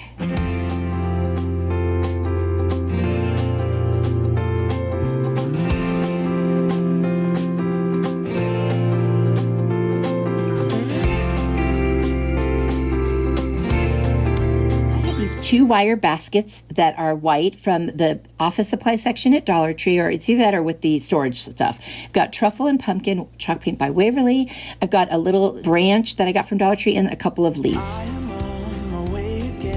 I've also got some moss. I'm going to take my pumpkin chalk paint. I'm just going to lightly dry brush all over the underneath side of both of these little wire trays. Can't believe it's been a year. I'm going to take the truffle and do the same thing. We're going to create a pumpkin out of this. I saw these in my stash and I thought, I think we can make a pumpkin with this, so let's try it. There they are, all done. Now I'm going to get some brown reindeer moss. I got that at Walmart, by the way. And I'm just going to fill this up and kind of fluff it up once I get enough in there because I want it to fill in the space of both of those little baskets. I'm going to cut 4 pieces of twine that I got at Dollar Tree because I need to secure the 4 corners together to attach them. And glue is not a good option for this one. It's just going to be a mess. So do a little more fluffing to get that moss up higher. Then I'm going to set the top on it, and I'm just going to tie the 4 corners in a double knot and then trim off the rest, and then I will slide the knot towards the inside, which you will see. Bestie, thank you so much for all your prayers and everything for my husband. I appreciate it so much. He's doing better. I just wanted to say thank you again. God bless you all. You're just wonderful. So much support. What an amazing community this is. Riding through the winter night, thinking of my only wish. I don't need a perfect snowman. And once that's done, I'm going to take another one of those little branch pieces and I'm just going to hot glue it right into the center there. Make sure it hits the 4 sides of the little square I'm going to pop that into. And I don't need the bells and boughs, but I'll be home for you. I'm going to take those leaves, I'm just going to put some hot glue on the little stems, and I'm going to stick them right in there next to the little pumpkin stem, and then I'll hot glue down the bottom of the leaves so that they'll lay a little more flat. If you are enjoying this video and you know someone else who would enjoy it as well, please share it. That's one of the ways you can really help me grow my channel, and I really appreciate that. I'm going to add a couple little acorns from my fall stash that I have here. Got all kinds of little shapes and things that I use when I'm just trying to embellish. I think this one is so cute. It's very unusual, kind of an original pumpkin. So I hope you like it, especially if you like neutrals and you like things that are a little bit on the shabby side and just super different.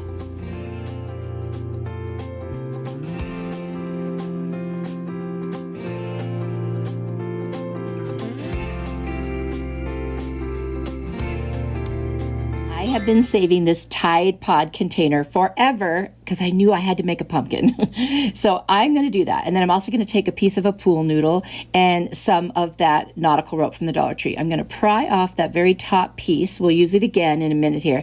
And then I use my heat tool from Amazon to take off as much of the sticker as I can. I sanded it down. Then I'm going to use a combination of plaster chalk paint. Then I'm going to use some of the pumpkin chalk paint and also truffle. I'm just going to dry brush using a chippy brush the pumpkin on there. So I don't want it to be too heavy. There you go. And then I'm going to take the truffle and just add that as well, just to kind of give it some dimension. I want this to be, again, on the more neutral side. Thinking of my I'm going to use my little blade from Amazon. I'm just going to cut off a piece of the pool noodle to create a stem. I do end up cutting it down even shorter later on, which you don't see. It was off camera. Now I'm going to take that piece I took off. I'm going to paint it with the truffle as well as the pool noodle. I threw a bunch of pieces of foam inside to create a little height in there. And then I'm going to hot glue some of that moss all the way around that brown piece at the top. I don't need a perfect snowman.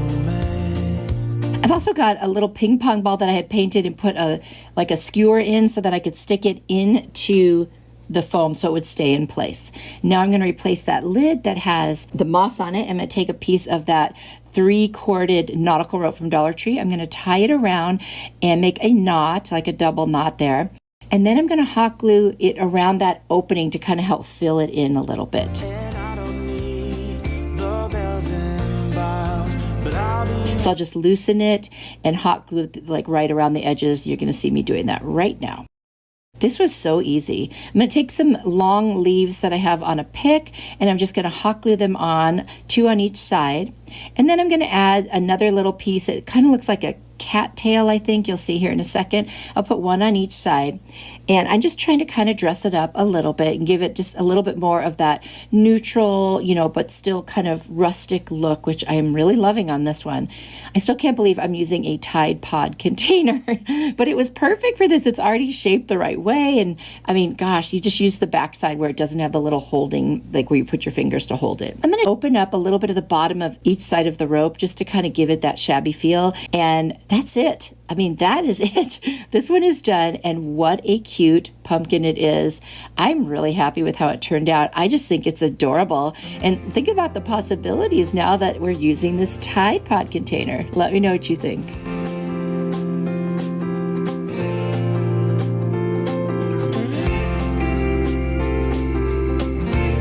Tin cans, one smaller than the other, and then I've got this self-adhesive wall tile and these two little stems. They come in a bag from the Dollar Tree. This wall tile proved to be challenging. I'll explain that as we go.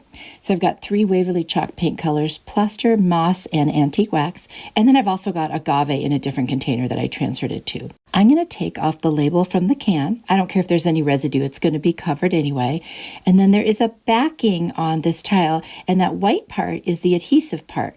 What you don't realize is that it comes apart from the silver part in the front. Kind of strange. So anyway, I just started hot gluing it around until I get the whole larger can covered. And I did just keep adding the hot glue as I went because it's such a stiff kind of a tile that it wanted to pop off. So I had to keep adding glue, and I was holding it the best I could. It does get a little hot, so you have to be careful. I'm going to cut off the excess. Just a regular scissors worked fine for this. And there you see that inner part. It opened right up because I guess it's only sealed around the edges. I had to put a lot of extra glue, and going forward, I just took that adhesive backing off and didn't use it at all. And now I'm just going to trim off the top.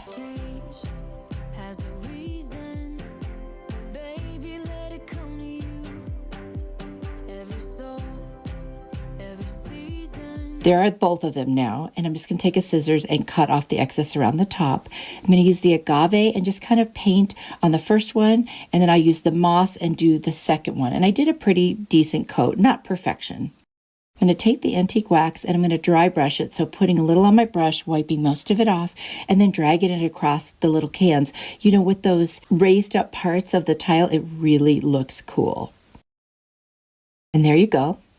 And of course the cans are upside down now, otherwise you would have a big opening. I'm going to put some hot glue, a generous amount on each of the little stems, and put them on top. And then we have these 2 cute little rustic pumpkins in, you know, non-traditional colors, which is fun to mix in. I've got this gorgeous pick from Walmart. It was a great price, and there's a lot on there. So I just took off some leaves and I attached 2 to each of the pumpkins with some hot glue. And then I'm just going to take some of the berries and a little bit of Spanish moss that I also had from Walmart, and I'm just going to embellish the top. You know, put them wherever you want. You could do this however you like with whatever kind of picks you like. You could keep it super simple and just do the stems if you want. I think this one turned out very cute, and once I got the tile thing figured out, it was actually very, very easy. And I think they're going to look gorgeous with any colors you have in your home. Be sure to let me know what you think. I absolutely love these. Every change has a reason. Baby, let it come to you. I've got this tall canister. Part of it's tin and part of it's paper. It had some like wafer rolls in it. And then I've got these little 12 little baby bowls from the Dollar Tree, some antique wax by Waverly, and then another one of the tiles. Now I'm just going to cut this along the seam of the tile. I'm going to do that on both sides. I'm going to have to piece this one together to make it fit. So I'm just going to go ahead and figure out how tall it needs to be and trim that off, and then match up the other pieces as well. Now I'm going to take that adhesive backing off because I know now I don't want it. I'm going to use a lot of hot glue, and I'm just going to start piecing the tile on top of this little canister, tin canister thing. I'm going to use a lot of hot glue and just start holding it and give it time to dry, so that way it won't pop off while it's still drying. And now I'll just take those remaining pieces and I will line them up, and that will cover the entire thing. Now I've got it all on there. I'm going to take my plaster paint by Waverly, and I'm going to do a really pretty kind of heavy dry brush around the whole thing, and then I'll take my scissors and cut around the top any of the excess tile. Now I've got one of those bowls, like I said, and I'm using my X-Acto knife. This is kind of a weird thing, but I'm trying to create little cracks in it. So I'm just popping it in, and you see I made like a pie with little pie pieces, and then I was able to rip off each of those pieces. We're making a plastic bag holder, and so first thing is I want to finish up that edge. I'm going to take some rope from Dollar Tree. It was like a 2-strand cord, and I just separated one of them, and I put it all the way around the edge. And then I'm going to do something with that little bowl because it's going to be rough edges otherwise. So I'll show you that in just a second. But right now I'm going to take my moss paint. I'm going to very generously dry brush over the top of the plaster. I think it's gorgeous. Now I'm going to take some hot glue and I'm going to attach some more of that rope. I'm just going to use the one strand again of the two around the inside of the hole, and then I'm going to pull it through and do it on the outside. That way there's no rough edges and it can't rip a bag as you try to pull it out. That's what I realized after I'd cut it. It had some very, very sharp edges. And that's what I'm going to do to that little bowl at this point. I'm going to put my bags inside, and then I'm going to put one through the hole at the top, and now you'll be able to pull them out one by one. Now I'm going to take this beautiful pick from Walmart. I'm just going to cut off random leaves and berries and whatever I want and just kind of start embellishing. Again, you could do this with whatever you want. You could leave it just as it is. I think just adding this on there made it beautiful. I'm excited to use this. It's going to sit by my craft table because I use plastic bags in my little trash can, and this way I'll have them ready to go, and it'll be easy to refill because the top is not glued on. And I think this is a very functional, useful piece, but also decorative. I hope you like it. Let me know what you think. Every change has a reason. Baby, let it come to you. Got another tin can. I've got a floating shelf from the Dollar Tree. This one happens to be black. I went for kind of a black and white look on this. Got a piece of scrapbook paper, I believe from Hobby Lobby, and a little welcome to our home piece that was off something, a sign or something from Dollar Tree. I'm just going to measure and so I can cut the size of paper that I need. Then I'm going to rip off the label, which comes off easy, and I don't worry about the residue because you won't see it anyway under the paper. Now I'm going to start hot gluing the paper all the way around until the entire thing covers the can. Thank you for always being so supportive of my channel. The best way that you can help me besides watching is liking, subscribing, and sharing my video. So thank you so much. I just wanted to show you that you could do so many different things with the cans. I'm going to trim off the excess that's on the bottom, and I'm going to take the shelf out of the wrapper. And what's really cool about these shelves is that they actually come with the hardware and instructions. Now, I'm only going to use this as a little stand. I'm not going to put it on the wall for this, but I just wanted it to match and kind of sit there on it. I'm going to take my Rust-Oleum chalked linen white paint, and I'm just going to paint the bottom and then that little silver part at the top and a little bit on the inside because I don't want you to see any of the can, once everything is done.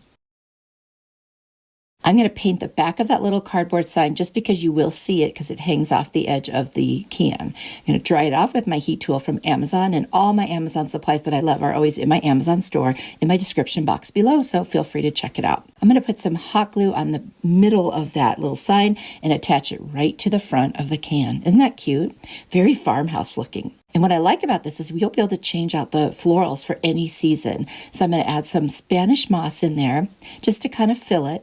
And then this gorgeous pick from Walmart that I got. This thing is going to last forever. There's so many things on it and a bunch of different color leaves. That's what really attracted me to it. And I'm just going to cut off pieces and start putting them in there, different leaves. And then I've also got this kind of like, I don't know if it's a chrysanthemum. It's a white flower. It's from a different arrangement that I took apart. And I just put that in there to kind of make it a little bit different. And I'm just going to fill around the edges with the Spanish moss because that way you won't be able to see inside. And it's really nice when these kind of little planter things are just nice and full and just all the different textures and colors. I find that to be super interesting. Of course, you can decorate this any way you want, and like I said, when fall is over I can pull these out and add something for winter and then for spring and summer and so forth. I think this is going to be a really nice versatile piece in my house, and I'm not going to glue the tin can on to the little shelf because I want to have that flexibility too, but I sure do love the way it looks. It's almost like a riser. You have to let me know what you think. This one might be my favorite. Every change has a reason. Baby, let it come to you. Every soul. My channel for a while, you know I like functional DIYs. So I've got 3 cans, and then I found this at a thrift store. It was only $2, and I guess it's like a cutting board. I guess that's what it is. Anyway, I've also got a little piece of foam that I cut off. I'm going to remove all of the labels on all 3 cans. Then I'm going to take my agave chalk paint by Waverly and my moss chalk paint by Waverly and my plaster chalk paint by Waverly. I'm going to paint all 3 cans a different color. And there you go, the power of video. Anyway, I have them all painted now, and I've got this beautiful ribbon from the Dollar Tree, and I'm just going to cut a piece that's long enough to wrap around all 3 cans. First, I'm going to take a little teeny piece of twine from the Dollar Tree and just tie it around so that way the cans stay together. I decided not to glue them. I guess I just wanted a little bit of flexibility there. I'll just cut off the little excess pieces as well. Now I will go ahead and attach that ribbon right over the little piece of twine. You'll never see the twine, and it just gives it something to kind of stick to. There you go. It's kind of neutral, and that was my goal here. I got this little chrysanthemum flower, I think it is. I'm just going to hot glue it right on the wider side of the cans. Now I'm going to hot glue that little piece of foam right onto that circle indented part of this little cutting board. I wanted to have a place to stick flowers where you could change them up. So I've got this pick from Walmart that's gorgeous, and it just keeps giving and giving so many options. And I'm just cutting little pieces, putting them in. Once I get the height that I want and kind of the look, I'm going to cut some leaves and I'm going to put them on the underneath to cover up. And I'm gluing everything or sticking everything into the foam. And that way it's easy to remove, and I can change this out for any season. And right now, because it's fall coming up, I want this one to look like fall. So when you have people over and you want to have utensils and things out, you can use this for forks, knives, and spoons. And that little gap between the florals and the cans is where you can set your napkins. And I just thought this would be so cute. So it's pretty and it's functional. And I do love doing that. I love the concept of making things useful. We have so many decor pieces in our homes, and sometimes it gets kind of crowded. And I was thinking, you know what, let's do something that's beautiful and useful. I'm going to put some hot glue on the very bottom of the cans. This will make it easy to remove later if I want to. I'm just going to set them down. And honestly, that's how easy this one was. I just thought it was so cute and such a fun idea. And you could do this any way you want for, any time of the year. You could make it like ordinary type decor, so it doesn't have to be changeable for seasons. It could just be beautiful and you could use it anytime. Either way, I love it, and I hope you guys like it too. Has a reason, baby, let it come to you. Every soul, every season lives outside of status quo. These paintbrushes from Dollar Tree, they come 3 in a pack, and they're 3 different sizes. Now I'm going to use 4 of the middle of the 3, you can see there, and then I'm going to use 8 of the smaller ones for this.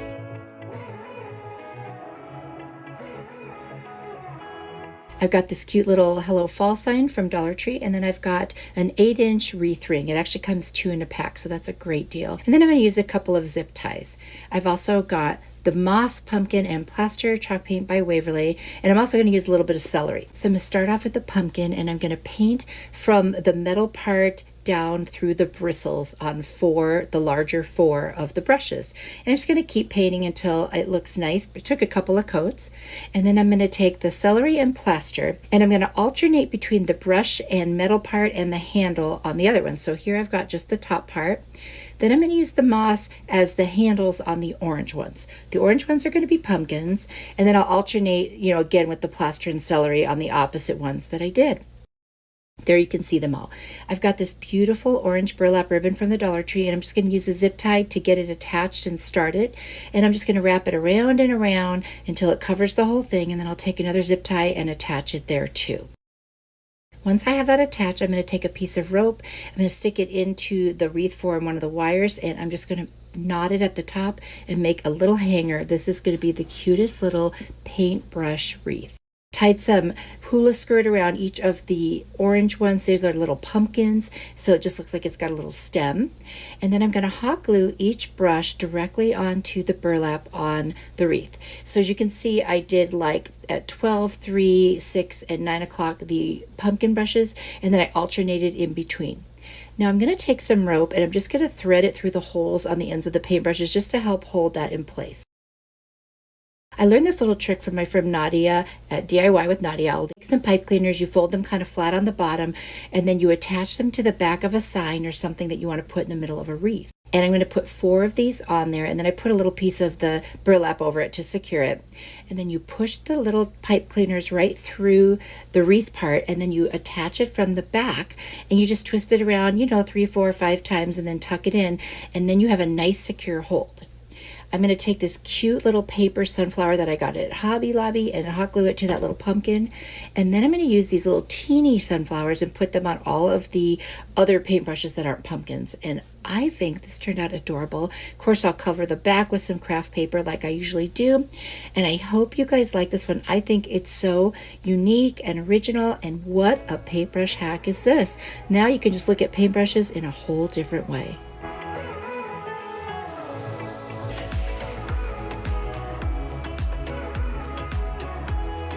For this Dollar Tree paintbrush hack, I'm going to use the larger of the 3 brushes that come in the set, and I'm going to make something that's almost kind of Halloween. I don't normally do Halloween, but this will be cute. So I've got these googly eyes and a couple of bolts. I end up swapping those out for shorter, wider ones that I think are going to look better. And then I've got this bright green and the chalkboard black paint, and I'm going to use that as well.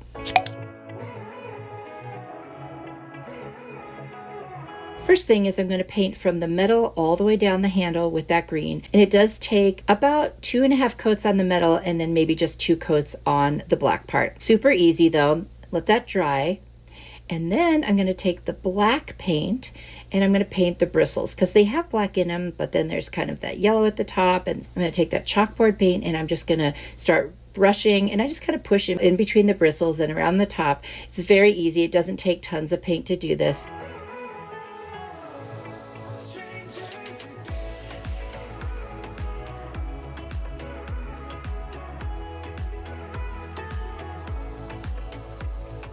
I took a very light marker and I kind of drew for myself some lines to make the stitches and his little forehead line and then his mouth. This is a little Frankenstein if you haven't figured it out. And now I'm going to take a very fine point art brush and that black paint, and I'm just going to go over the lines that I drew.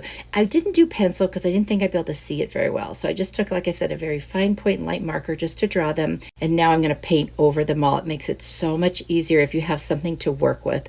I find that if I paint first without using anything, I just mess it up really bad. So if you're like me, take the time and draw it out first. Now I've got the googly eyes and I'm just going to hot glue them right on where you would see the eyes normally. I think this would be such a fun thing to do with grandkids or kids, and you can make little pumpkin ones, all kinds of cute things. And you can even do a candy corn one. When you stepped into my life, such a magic feeling. And then I'm going to take these bolts. Like I said, I swapped those out and I'm just going to hot glue them to the sides because you know Frankenstein has those bolts on the side of his head. We tore down my walls. I wish I could go back. I saw this on Pinterest and I just had to make it. It is so adorable. And this is incredibly quick and easy. Honestly, the thing that took the longest was waiting for the paint to dry. Otherwise, this would basically be a 5-minute craft. So if you have a heat tool to dry it faster, then it could be a very fast craft. And I think it turned out adorable and so cutesy and not spooky scary.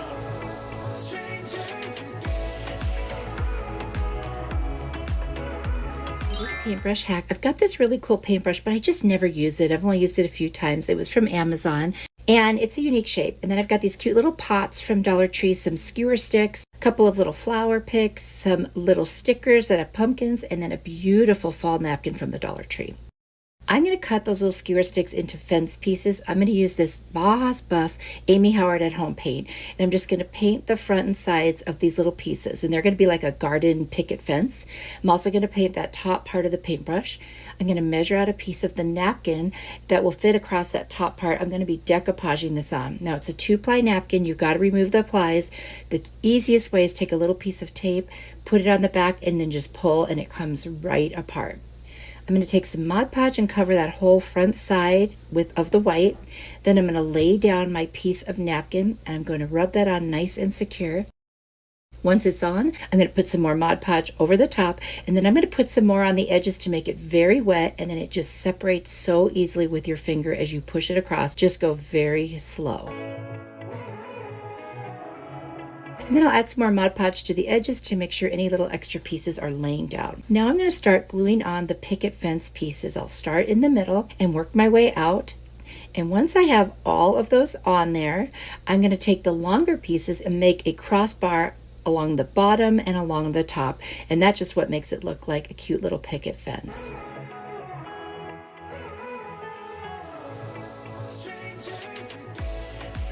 And I'm just using hot glue for all of this. You could use wood glue if you want, but it's such a light piece, I figured the hot glue would be just fine. Now I've got that little pot. I did cut it in half with my miter shears. It worked very well. And I would put a bunch of hot glue in there and take that little teeny pick of the flowers, and I'm just going to push it in there. I'll use my little spatula to hold it in while it's drying, and so I don't burn myself. And once I've got it all in there, I'm going to set it right on top of the fence. I'm going to take a couple of the little pumpkin stickers and place them on the right side over the top of the fence. And I just think that looks so adorable. I'll tuck this other little pumpkin underneath the other set, and that way it kind of gives it that 3D effect. Now I have some more of those little flower picks. I'm just going to insert them in a couple random places just to, you know, make it look more natural. I'm going to take some antique wax, and I'm just going to very lightly dry brush on the pot and on the fence just to give it a little bit more kind of wear, like it's not brand new. And I'm just putting a little on my brush, wiping most of it up, and then just dragging it across the top. Got a little piece of this gorgeous Dollar Tree ribbon. I'm just going to put it right through the hole, put a knot. I dovetailed the ends, and that's it. So you could hang this, you could set it up on a shelf, but this is just the cutest little garden fence fall themed paintbrush hack. I hope you like it.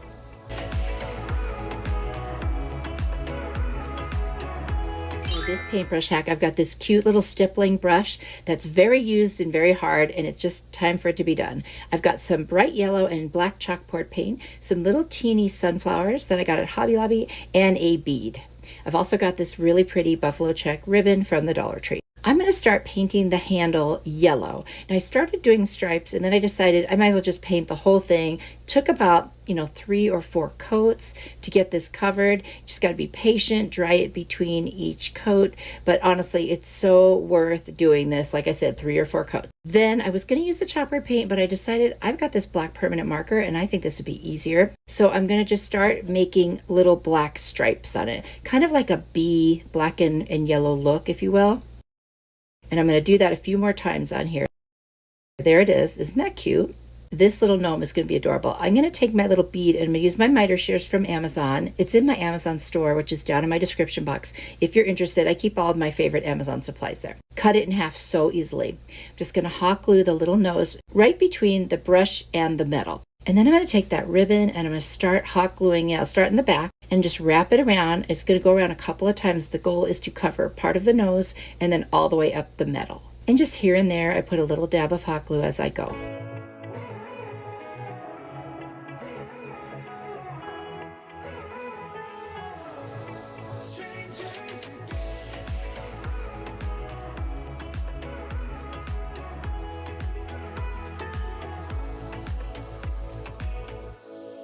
Stepped into my life, such a magic feeling when you tore down my walls. And there it is. Isn't that adorable? Now I'm going to hot glue those 3 little sunflowers off kind of to the right of his face, kind of give it a little more interest. They were just the perfect size for this little brush. I wish I could go back to right before you told me I'd try to change it all. And then I've got this little bee cut out, and I'm just going to take a black marker and I'm going to color the whole thing, and I'm going to place it on the little handle so that underneath the little bee body where it would normally be yellow in between, it will be yellow because it'll be sitting right on top of the yellow part. So super easy. I'm just going to put a little bit of hot glue on the back of it and then just set it right on there so that piece lays over the yellow. Look at us now, could have gone so far. It hurts to realize. Very easy. And I think I got this little bee cutout from, I don't know, I ordered a bunch of these little cutouts on Facebook Marketplace. So I think that's where I got it. Anyway, that is it. I think that this little gnome came out adorable. You could put a hanger at the top, or you could just set it up on a little shelf or a tier tray. He is adorable.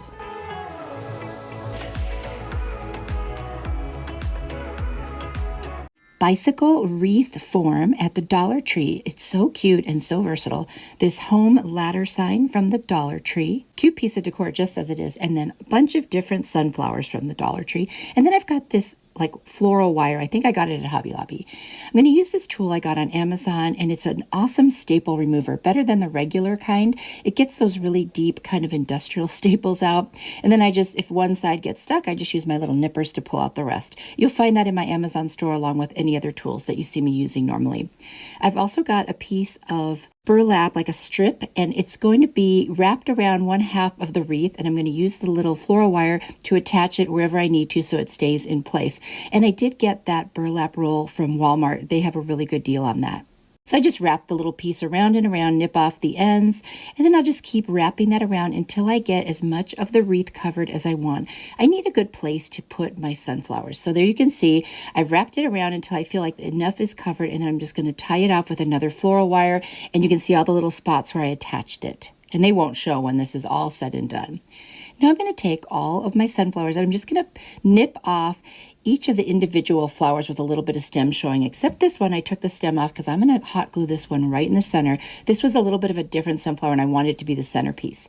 I've got this greenery. I do believe I got it on Amazon, and I'm just going to put it all the way around. I'll stab the stem through and then tie it on with that floral wire, and then you can see the whole thing now is covered over the burlap. Now I'm going to take each of those sunflowers, I'm going to stab them through as well, and I'm going to wrap each backing with the floral wire. And I usually twist 4 or 5 times to make sure it's secure. Look at that. See how the back looks? All the stems are there tied on nicely. I think this is turning out gorgeous. Now I'm just going to take that home sign. And of course, you saw me remove the little bit of greenery. It just didn't go with it. I'm going to find 2 points where it's going to hit that bicycle wheel wreath form. And I'm just going to take some pipe cleaners, flatten out the middle, hot glue it to the back, and then I'll cover it with a little piece of burlap. You could use felt or thread. I learned this trick from my friend Nadia at DIY with Nadia, and I'll link her channel down below. She makes the most amazing wreaths. Now I'm just going to put it on, turn it over, and then I will twist it around one of the pieces of the wreath form, and that will hold it nice and securely. And I'll just hot glue down on the back of the letters any part of the pipe cleaner that's sticking up. I've also got a little piece of rope. I'm just going to tie it at the very top of wires and make a hanger. And this is what the back looks like. I'm going to cover it up with a little bit more of that burlap. I'll just cut it to size. I'll use 2 pieces. Instead of using the wire on this one, I will hot glue it down because I don't want any pokey wires going through the front. And that just covers it up, makes it look beautiful. And look how gorgeous this is. I actually already have it hanging on my front door. It is so bright and cheery. Let me know what you think.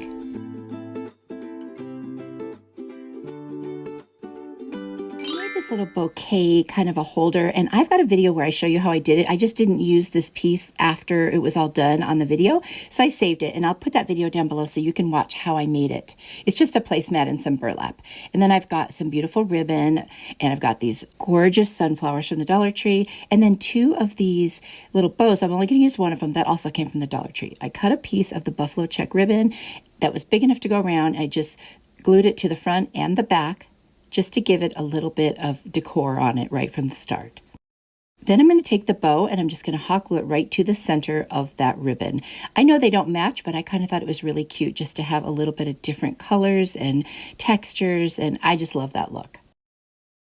I'm going to take some leaves that I have and I'm just going to hot glue them right underneath the bow, 1 on each side and 1 on the bottom.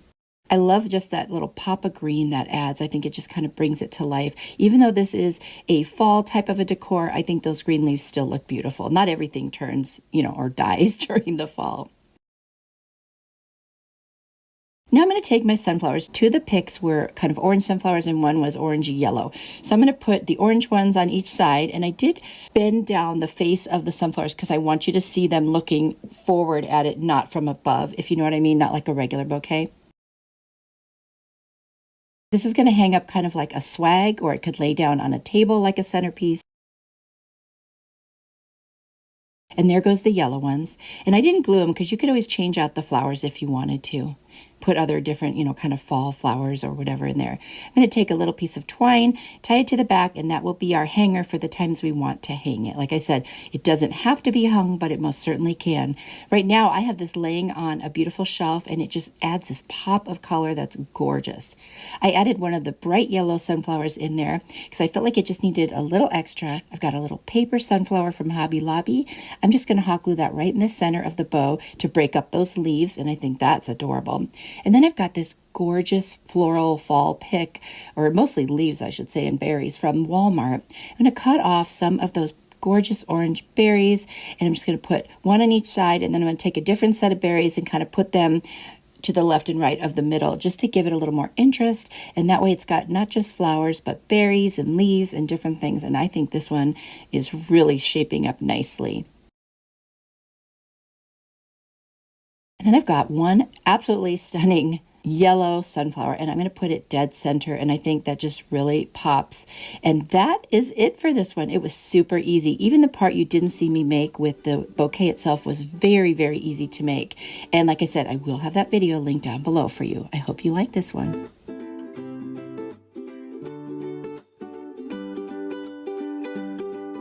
Making different garlands for the different seasons. So I've got these little cutouts. They look like pumpkins and leaves from the Dollar Tree, some little baby sunflowers from the Dollar Tree, and then bigger sunflowers.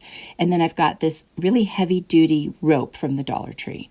I'm also going to use Amy Howard at Home Bajas Buff colored chalk paint. It's a really nice coverage, and I don't know why, but this paint actually smells good. Does that seem weird that paint would smell good? Anyway, it does. So I'm just going to paint where the orange buffalo check is and just keep that outer border. The whole thing is I don't want the orange in this one. It's going to be very traditionally yellow, kind of, you know, for the sunflowers. Once that dries, I'm going to cut off just the little head of the flower, and I'm going to hot glue one to each of those 4 pumpkins. You won't even know they're pumpkins when it's done. I just needed a shape that was perfect for these little, well, actually they're kind of big sunflowers. I'm going to nip off anything that sticks out on the back, make sure it stays attached, and then put a generous amount of hot glue and just stick that right to the center of those little pumpkins. They're made out of like MDF, so they're very thick, almost like a sign, and I'll do that to all 4 of them. Then I'm going to add 2 leaves, one on either side for 2 of them, and then a leaf on the left on one and then on the right on the other. And I'm just going to add a little pop of the green. So there you go. Now I'm going to figure out the pattern. So I think I'm going to do that outside pointing leaf first, alternate with the black and white buffalo check leaves, and then put the other sunflowers in order. I'm going to take that rope, I'm going to make a slip knot on the end, and then I put a little bit of hot glue to make sure that stays in place. With rope this thick, you just never know if it's going to get loose. So I figured that way, you know, it'll stay. And that gives me a little place to hang that one side. Then I'm going to position them how I think they will be. I decided to put some space between them because I thought that just looked kind of pretty. The rope kind of goes with the whole look, I think. And what I'm going to do is just put hot glue right on the rope where I want it, and then lay down the piece kind of in the center of it so that it stays. And this actually works very, very well. Another idea would be to put a piece like a felt or burlap on the back just to hold it a little bit more straight, but they stayed just fine for me. So I decided I would just let it be. And you know, if it doesn't work later down the road, I can always add that. And I'm going to do that all the way to the other end. And I'm going to make a slip knot when I'm done and finish them both off so that I have a place to hang it. Those little teeny sunflowers I got from the Dollar Tree, I'm just going to nip off those wires that are on the end because we don't need them. I'm going to put one of those in the center of each of the leaves. So I'm just going to put a dot of hot glue on it and set it right in the center. This could not be easier, and you could kind of do it any way you want. This, you know, even if you weren't using sunflowers, you could do this idea for any kind of flowers if you're just looking for something colorful. So I am loving this one. I feel like it's going to be very, very bright and cheery, and again, from summer right into fall, and I love this one. Let me know what you think. Couple book stacks each year, and I've got this cute little crate from Dollar Tree that has the slats in it so it already looks like books. And then I'm going to use that Amy Howard at Home Bajas Buff color chalk paint. I'm going to use Hazelnut and Maze by Waverly chalk paint and a little bit of chalkboard paint. This is so easy. You just decide what colors you want. I'm going to use the maze on that first stripe at the top, and then I'll put it all the way around and on the very top. And I just do kind of 2 light coats, and I think that comes out really nice. On this one, I'm not going to paint in the slats. So I'm just going to leave them natural. I'm going to use the Bajas Buff on the middle stripe, if you will. And then I'm going to use the hazelnut on the bottom one, and then on the very bottom kind of edges in case you see it, and inside those little handles as well. Next, I'm going to take a pencil and I'm going to start writing in the middle section. I'm going to write the word and I'm just kind of doing a funny little font that I decided. And then I use for the longer words, the first one is sunshine on the top, and I always start with the last letter and then work my way to the left. That way I have the spacing just right. So that will say sunshine on the bottom. It's going to say sunflowers, and there you go. I'm just finishing that off, and you could write that any way you want. You could use stickers too, or stencil this however you want. I've got a very fine art brush, and I'm going to take that black chalkboard paint and I'm basically just going to cover up my pencil all the way around. I'm going to go nice and slow and just make sure I get a nice coverage on those letters. And like I said, just take your time, and having the pencil there really makes a difference. If I tried to do this without pencil, it would look terrible. And as it is, I still make some mistakes, but I'm okay with that. This is a homemade piece of decor. I'm going to take that buffalo check ribbon, it's wired, which I like, and I'm just going to fit it around the top into the underneath, put a little drop of hot glue on each side of the top, just to hold it in place. And then I will bend it over the sides, and because of the wire, it bends very easily into the inside of that crate. And then I'll just put a drop of hot glue on either side to hold it down. I just think with sunflowers, the buffalo check looks really nice with it. I don't do a lot of buffalo check in my house, but I think this particular combination is one of my favorites.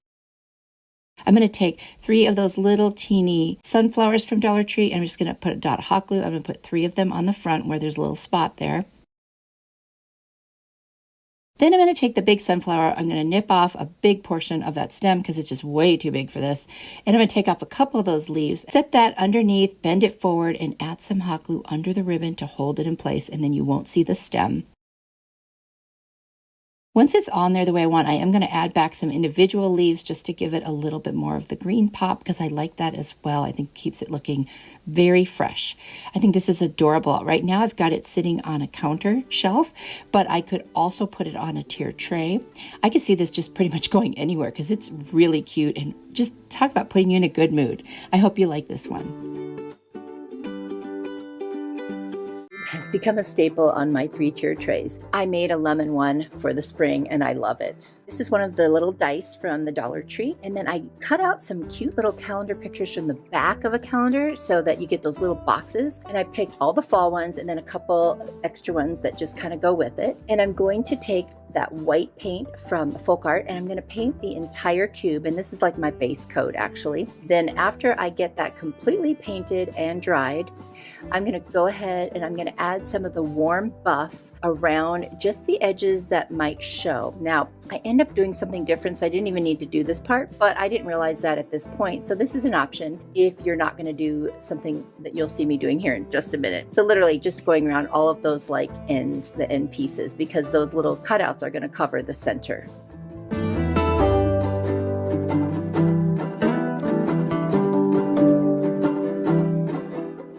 I'm just deciding where I want to place each of my little square pictures, and I'm actually going to hot glue them on and go around all of the edges and make sure that it's laying as flat as possible. I probably should have trimmed them just a little smaller, and then it would have laid a little better, but you know, I wanted so much more of the picture and I didn't want to give up any of it. So I made it work and just kind of worked a little harder with the hot glue to keep it down. Then I'm going to go over the entire cube with Mod Podge and just heavy coat of Mod Podge to fill in any little gaps. Then I am going to take some nautical rope that I actually got at Walmart, great deal if you buy it there, and I'm going to lay a piece of that rope around every square, and that's why I didn't actually need to paint the warm buff, but I decided to do this after the fact. So this is another option. You can either paint that color in between or you can use the rope. I'm loving the rope, especially for the fall. So I think this was such a great way to go, and I'm just thrilled with how it looks.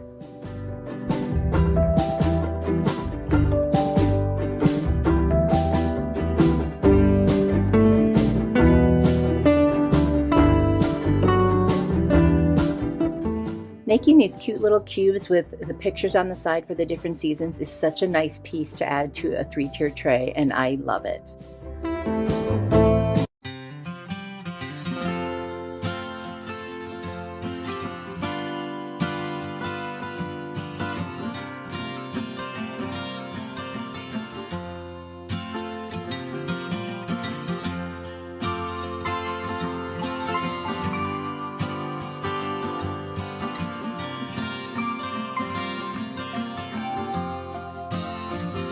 Project. I've got a little piece of wood that I got on Amazon, but Dollar Tree has them too, a little round, and then I took a piece from the back of the 2022 calendar that I had, and I am just going to use this fabric again from the Dollar Tree, and I'm going to trace that shape of the square on there, and then I will cut that out.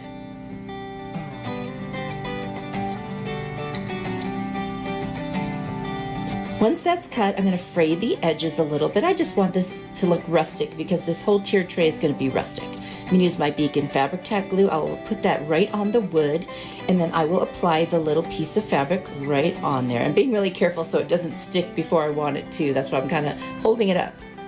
And there we go, just kind of push that down, make sure it's there, and then I'll trim any excess off around the edges.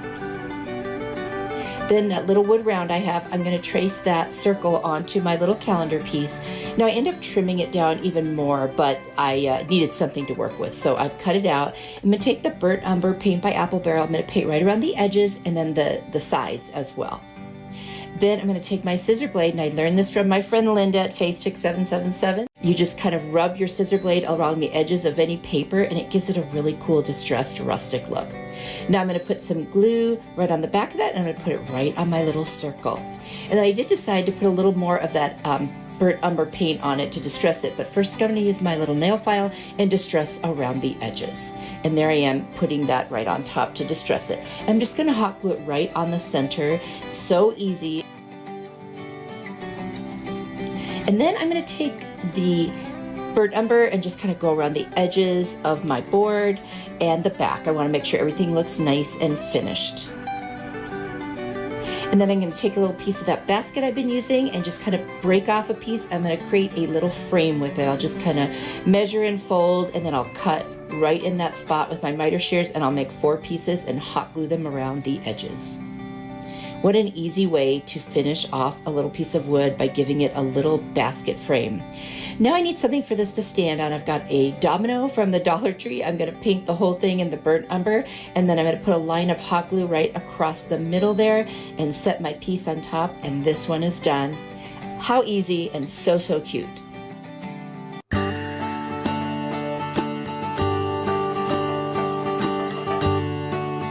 From the Dollar Tree, some pumpkins that I got at either Hobby Lobby or Dollar Tree over the last 2 years, little baby pine cones, also from either of those 2 places. The colors Fawn and Cashew from Waverly, along with plaster. I'm going to paint this entire crate, outside, inside, between the slats, top, bottom, you name it, in the color Fawn.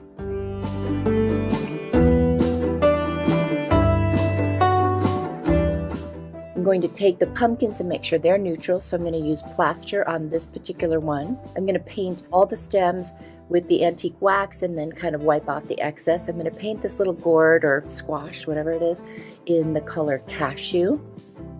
And of course I'll dry them all with my heat tool, and then I'm going to use that antique wax, like I said, to do the stems. And on this one, I actually think the color is neutral enough. I'm just going to add a little accent to it.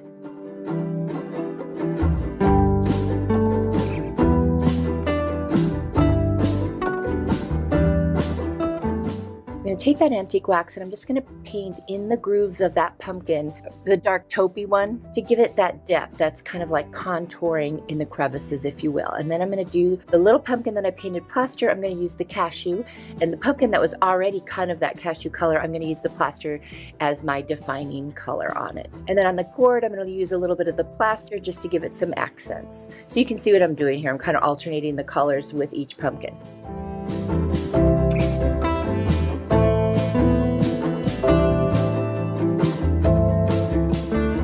I'm going to take the 4 little pumpkin scatter pieces that are white, and I'm going to turn them into wheels, and I'm going to sand down this cart so it makes it look a little more aged and smooth. And I'm going to take my ink Waverly chalk paint, and I'm going to paint the back and front of each of those little, we'll call them wheels now.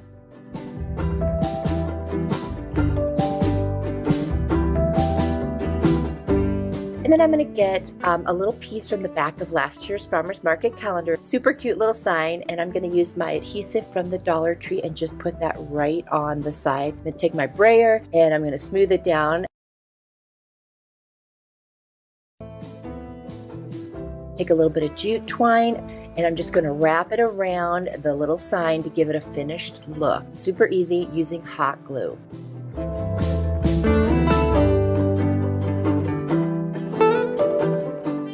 Then I'm going to take a white marker from Arteza, and I'm just going to color in the center of the wheels. I'm going to hot glue the wheels right onto the bottom of the cart. Now, I didn't need to use E6000 or anything. This isn't going anywhere. Of course, use whatever adhesive that you're most comfortable with.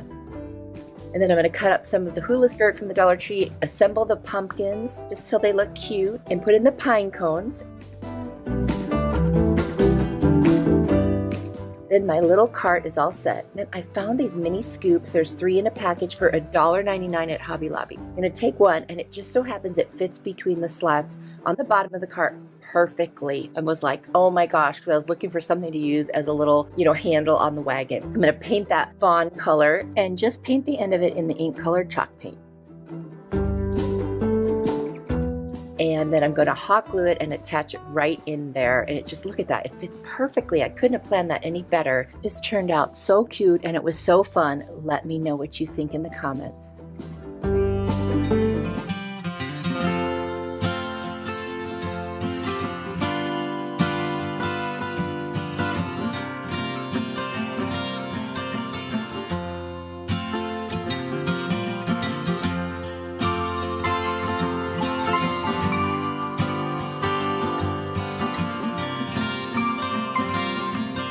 This truck from the Dollar Tree and a stencil I ordered on Amazon, that Waverly cashew and fawn colored paint. I'm going to sand off that glitter. I'm also going to use some plaster chalk paint from Waverly. I'm going to cover the whole front of the truck, and I do 2 coats. And I'm going to dry it in between with my heat tool that I also got from Amazon. And then I'm going to sand it again, make it nice and smooth so I can use my adhesive stencil. Now, some people use these stencils with chalk paste, but I just do it with regular paint. And I just dab it on with a little foam dabber, and I'm real careful about it, and it seems to work fine. Now, I like the super distressed look in this case. So if it doesn't come out perfect, I'm okay with that. And I used a little scraper tool to spread it around. Now I'm just going to piece this stencil because it's not quite as big as the body of the truck. And I'm loving the way this looks. I'm going for a very neutral look here. And so that, cashew color really did the trick. Now the fawn is what I'm going to paint the wheel wells with and those little bumpers on the side. And then I'm going to go in with some ink colored chalk paint and do the wheels. Of course, they're going to be black. What else would wheels be? I ordered these artistry brushes off of Amazon. It's a great deal. So I could do this really detailed type painting that I struggle with if I don't have a good brush. So I'm going to do the little white in the center of the wheels. I'm going to touch up my paint in the wheel wells, and then I'm going to sand all the paint surfaces and just kind of dull it down a little bit because I want it to be softer. And then I'm going to sand the edges as well so that you kind of gets that distressed look to it. Not too hard, just a little bit, and then around the entire truck.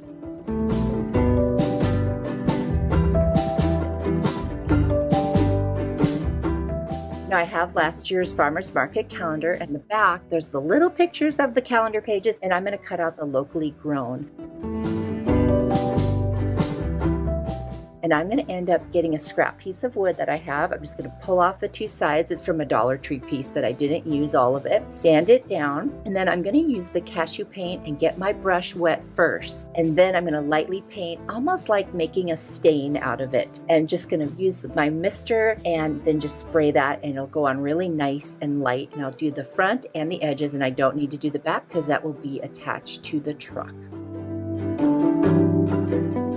Next, I'm going to cut a little piece of burlap, and I got that at the Dollar Tree, and I'm just cutting it, and then I'm going to fray the edges just a little bit. Use my little adhesive glue from the Dollar Tree with a nice fine point and some hot glue to make sure it stays down. And then I'm going to put my little locally grown sign right on there. Use my brayer, smooth it out, take some jute twine from the Dollar Tree, and I'm going to cut 4 pieces. I'm going to hot glue them right around the edges of that little sign so that you don't see the ends of the paper, and then it just fades right into the burlap and it looks like it's part of it. I just love the way that looks. Next, I'm going to put some of my adhesive and hot glue on there, and that way I get a nice hold, and put that like on the side of the truck as if it's sort of advertising what business it is. Now this is my miter shears, and it just cuts through these shims so easily, and anything that's not too thick for wood. And I'm going to make the little side panels of the back of the truck. I'm just going to do 2 across and 2 going down on either side. I'm not making them perfect. I want this to be very rustic. I'm going to hot glue them and attach them.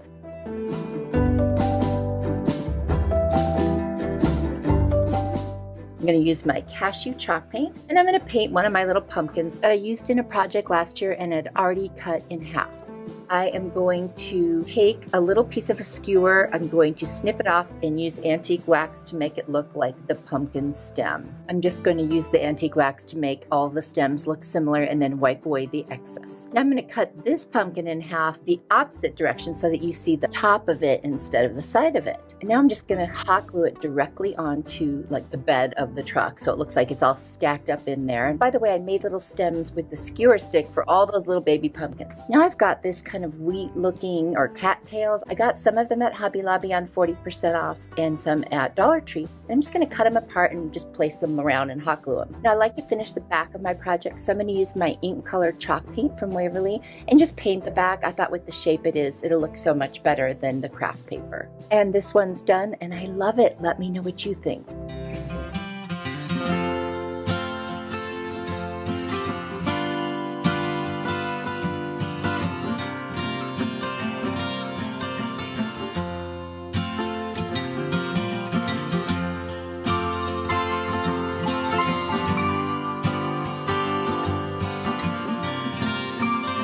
Thankful, Grateful, and Blessed calendar. And I'm going to use the mason jar page. And I have a little mason jar sign that is from the Dollar Tree. So at first I was going to just use the whole shape of the mason jar. So I cut it out and then I stopped and thought about it. Now I need to get off all of that paper on the front. Here's a little trick or a hack. I use packing tape. Just put it over it and look at you go all over it and that's it. And I took off that burlap top while I was cleaning everything off. And I've got this contact paper from the Dollar Tree. It's really pretty. It's got some cool colors. So I just cut out a piece that's just slightly bigger than the mason jar. I'm going to take a little bit, open the top up and lay it down and then slowly pull from underneath and then rub it down as I go. That way I don't get any bubbles or wrinkles. And it's just a nice way to do it on a piece that's smaller like this. And I'm also going to rub over the top and just make sure that it is completely burnished onto that surface of the sign.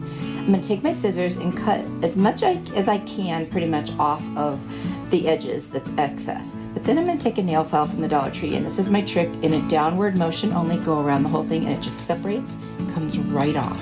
And there's my surface to work with. So I did cut out a smaller piece without the lid and everything on that mason jar picture from the calendar. I'm going to use my little tape roller that I got from Amazon. It's so nice, no glue. I love this thing. I'm going to go around all the edges and then I'm going to go over the inside, and it's going to make it so fast and easy to stick this down on the top.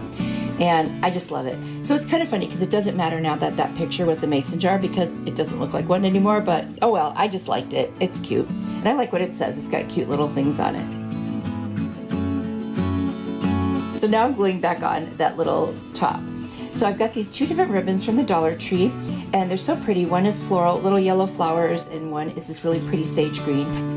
I'm just going to make two little awareness bows, one bigger than the other. I'm going to put the smaller one on top, and then I'm going to put a little pipe cleaner around the middle so it holds them in place.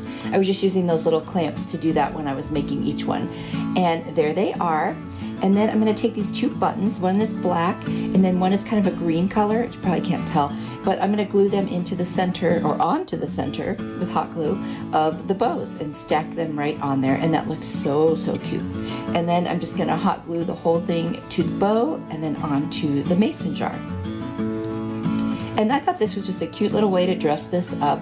All the colors go together. It's harder to tell on camera, but in person, that contact paper had all of these colors in it. It's so many different colors, it's hard to see. But I'm just going to attach that right there, and then I'm going to tack down the little tails of the ribbons, which you just saw me dovetail a second ago. And there I am, just tacking them down, and that's it. You guys, this was so easy and very, very cute. And actually, everything was Dollar Tree on this one. I'm going to take a furniture marker and go around the edges, and that's it. I love it.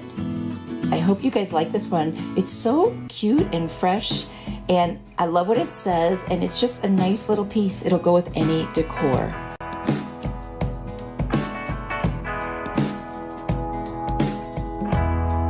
Pumpkin DIY hack. I'm going to take the smaller pumpkin that has the little layers on it, and then the welcome pumpkin, And I'm going to use these beads I got on Amazon, and this is faux leather that burlapfabric.com sent me. And I'm going to cut a couple pieces of that because I want to use that on the edges, which you'll see in a minute. So first I'm going to try to remove some of these pieces on here, and then I realized I didn't really need to. So instead I'm going to score and take off that stem of the pumpkin. And now I'm going to cut that faux leather, and I'm going to clip it to each side, and I'm going to trace on the back, or cut on the back, and then I'll trace what's left that I can't get to so that I can cut that to fit. And then I'll just take that piece and I'll lay it over the other one, and I'll just duplicate it and cut that one out. And that's going to cover the part that is on either side of the ends of the pumpkin, because the one I'm putting on top is smaller. And then I will hot glue just around the edges of these two pieces of faux leather to adhere them to the larger pumpkin, which I did manage to get all those things off, by the way, off camera. I'm going to use some furniture repair markers from the Dollar Tree. I'm going to use the color walnut, and I'm just going to go around all the edges and then where the two pieces of faux leather met, because it wasn't like a dark color. And now I'm going to cut out a piece of the faux leather to cover the stem of the pumpkin that we are going to use. And I kind of cut it so it looked like it had that, you know, those little pieces that hang over. You know what I mean? You can see it right there. I don't know what they're called. And I'm just going to make sure every little edge is covered with that furniture marker. Then I'm going to take this Warm Buff, it's acrylic paint by Apple Barrel, and I'm going to do the flattest part of the front of the pumpkin with that. Then I'm going to take my furniture marker, and I am just going to stain the 3 raised sections. Doesn't that look cool? I think that it's such a nice effect. Then I'm going to lay the littler pumpkin on top of the bigger one and hot glue it right on top of it. So now I've just made a bigger pumpkin with more layers, if you will. I'm going to thread some twine and stick on these different colors. I'm going to kind of create my own pattern with the different oranges in natural color. And I'm just going to make a hanger. I'm going to hot glue it to the back, and then I like to put masking tape over those pieces with some hot glue, and then it's really going to stick there forever. I've got these cute little leaves. I don't know what they're made out of. Kind of a paper, I guess, from Hobby Lobby. I got them last year on clearance. And then I've got this Hello Autumn words, which I believe I got at Dollar Tree, or I cut them off of another pumpkin, I think is what it was. I'm going to use the pumpkin color in Waverly to paint them, and then I'm just going to hot glue them right over the top.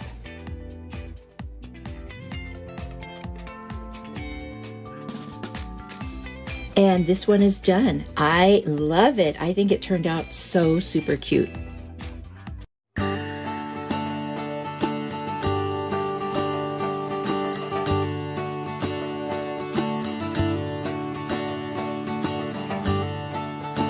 These bamboo rings from the Dollar Tree. I'm going to use 3 of the smaller ones for this one. I've got that brass napkin holder from Hobby Lobby, and I've got these tumbling tower blocks from the Dollar Tree. I've also got these pit berries from Hobby Lobby. They were all on sale. And then I have just a bunch of raffia that I bundled up. I'm going to take my pumpkin chalk paint by Waverly. I'm going to paint all 3 of these hoops and cover them completely. Then I'm going to take my Rust-Oleum linen white chalk paint, and I'm just going to kind of heavily dry brush. There you go, you can see, so the orange is peeking through. And then I'm going to paint the 2 tumbling tower blocks in the white. I just want to make sure that I get all the painting done and out of the way, and then I can clean that all up and move on to the rest. I don't know about you guys, but I make a mess. I'm going to take these little hoops, and I'm going to put one inside of each other, kind of perpendicular. And then I'm going to hot glue it. I'll slide it over a teeny bit, and then put the hot glue, and then slide it back. I'll do it to both sides. Then I'm going to take the third one and at another angle in between them, I'm going to basically do the same thing and just slide them over, and then put some hot glue, and then slide it right on top of the hot glue on both sides. That way it'll stay in place and it won't move around. It's pretty firm even without the glue, but I didn't want to take any chances. Next, I'm going to take the 2 tower tumbling blocks. I'm going to hot glue them to the bottom, and the reason I'm doing that is it won't stand up without it. It still didn't stand up really well. I had to make some adjustments, but anyway, that's something you won't know until you're doing it, but it's an easy fix. Next, I'm going to hot glue that little brass napkin holder on top, kind of to the side a little bit. So you'll see I'm only putting the glue on 3 of the pieces on the top, because I want it to angle a little bit, and that's going to be our pumpkin stem. Then I'm going to take the pit berries, and I'm just going to wrap them around. I'm going to take a long piece and wrap one side around the finger, and then go to the other side and wrap it around. And that way I'll just have one long piece and a little flat area for the middle. And I'm going to hot glue that to the top, and that'll be the pumpkin's tendrils. I always think that's such a cute look. Then I trimmed my little raffia bundle, and I'm going to hot glue it right below the stem. And then I cut up a bunch of the pieces of the raffia. I'm just gonna stick them right in that stem just to kind of fill it in. And then I've got this cute little kind of orangey ribbon. I'm gonna wrap it around some fingers and then take the end pieces and wrap them around the center and hot glue it and make a cute little bow that does not have tails. Just gonna hot glue that right in the middle of the raffia. I've got these teeny little sunflowers. I'm gonna put 3 of them on there. Actually 2 of them, and then I'm gonna put some other berries from another pick, which got some styrofoam ripped off. So I just used a little black marker to color that in. It's in the back, you probably won't see it. I've got this cute little votive glass container, and I'm putting some stickers. It's like double-sided stickers that I have. And I'm gonna put that on the bottom, and that way I can get it to sit, you know, more permanently, if you will, in the middle of this kind of pumpkin votive. And I think this is so cute with the light on. It's just adorable. The only thing is I do want to put some leaves at the very bottom. I just think that kind of dresses it up and it covers the stand a little bit. And I really feel like that finishes this off. You'll have to let me know what you think. This one is my favorite, I think, of all of them, but you'll have to let me know which one is yours.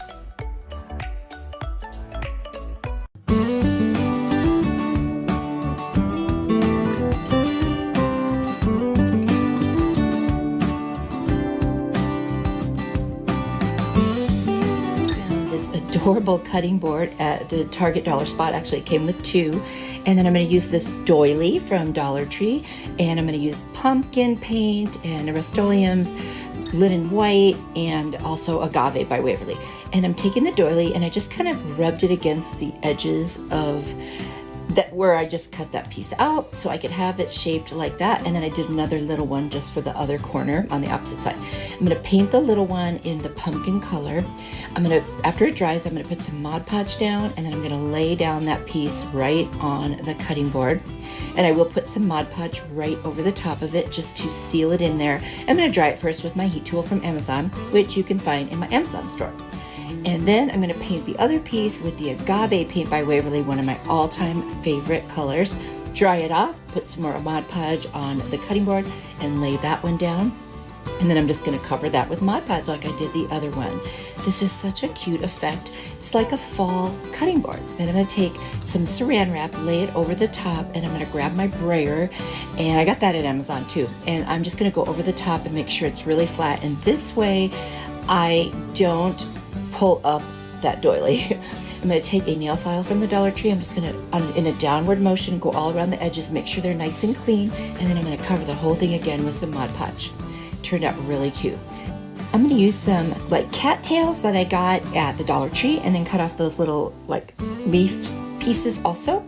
And I'm going to take some rope that I got at Walmart, and I'm going to hot glue the first of it to the back, and then I'm going to take the little pieces of the cattails and kind of that long grass and then the leaf pieces, and I'm just going to attach them slightly at an angle, and I'm just going to keep wrapping the rope around until it covers up the stems, and then I'm just going to cut the last little half of that on the back and hot glue it. I just think this turned out so cute. It was super easy too. You could definitely make this. You could do any cutting board you want. This was just such a cute little one. I loved it. You have to tell me what you think. Hula skirt DIY. I'm going to take one of the hula skirts, and then I've got this pumpkin form, and you can get that at Dollar Tree or Hobby Lobby. And then I've got some burlap that I've acquired at different places, and then these 2 bows came from the Dollar Tree. This pit berry garland came from Hobby Lobby, and then I had some little pine cones. I'm going to take the orange burlap, and I'm just going to kind of weave it in and out on the pumpkin spine, and then I'm going to hot glue it. Now I'm not going to use like zip ties or chenille stems for this one because it's not like your typical like poofy kind of wreath. So I'm just going to hot glue it to the sides and the bottom, and I'm going to go all the way around the pumpkin until I get to enough where I can cover the bottom row, and then I will also hot glue the pieces to those spines up above and below because I just want to make sure everything is touching, and then I'll trim off the excess and glue down the rest of that. And that's the first row, and there's the second row. I did the exact same thing, but the third row in the middle I just put right over the top, and you'll see why it's okay that I did that. And I do add some hot glue underneath to hold it firm. So here's my hula skirt, and I just pulled off 3 of the pieces that were like attached to that waistband, if you will, and I'm gonna braid them. And then I'll tie a knot at the end.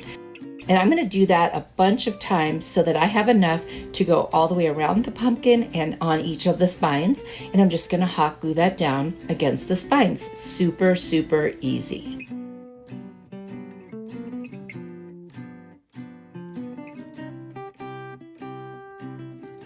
Any loose ends, I'll just hot glue right inside.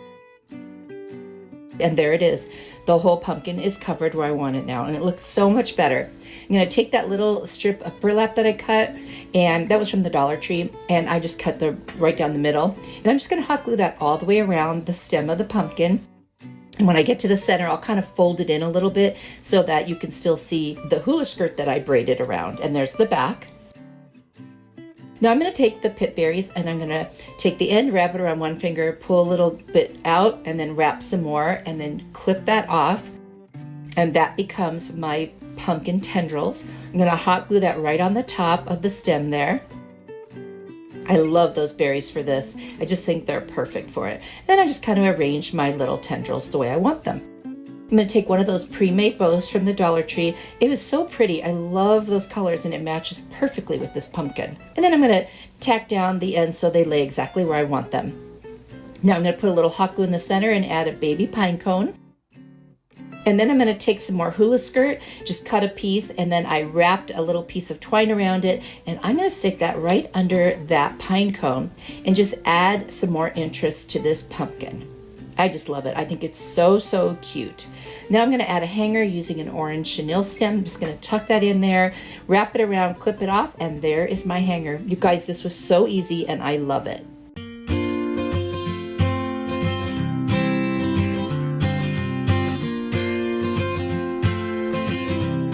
This apple sign from the Dollar Tree. I'm actually going to use two, and then these two crates that I used in a previous DIY, but I took it apart and use it again. I removed the paper, and now I'm going to use my Rust-Oleum linen white chalk paint. I'm going to paint one coat over the front of the apple. Then I'm going to take my lacquer color chalk paint by Waverly, and I'm going to just paint it, but not like solid. I don't mind if you see the paint strokes because I want to give it a sense of texture.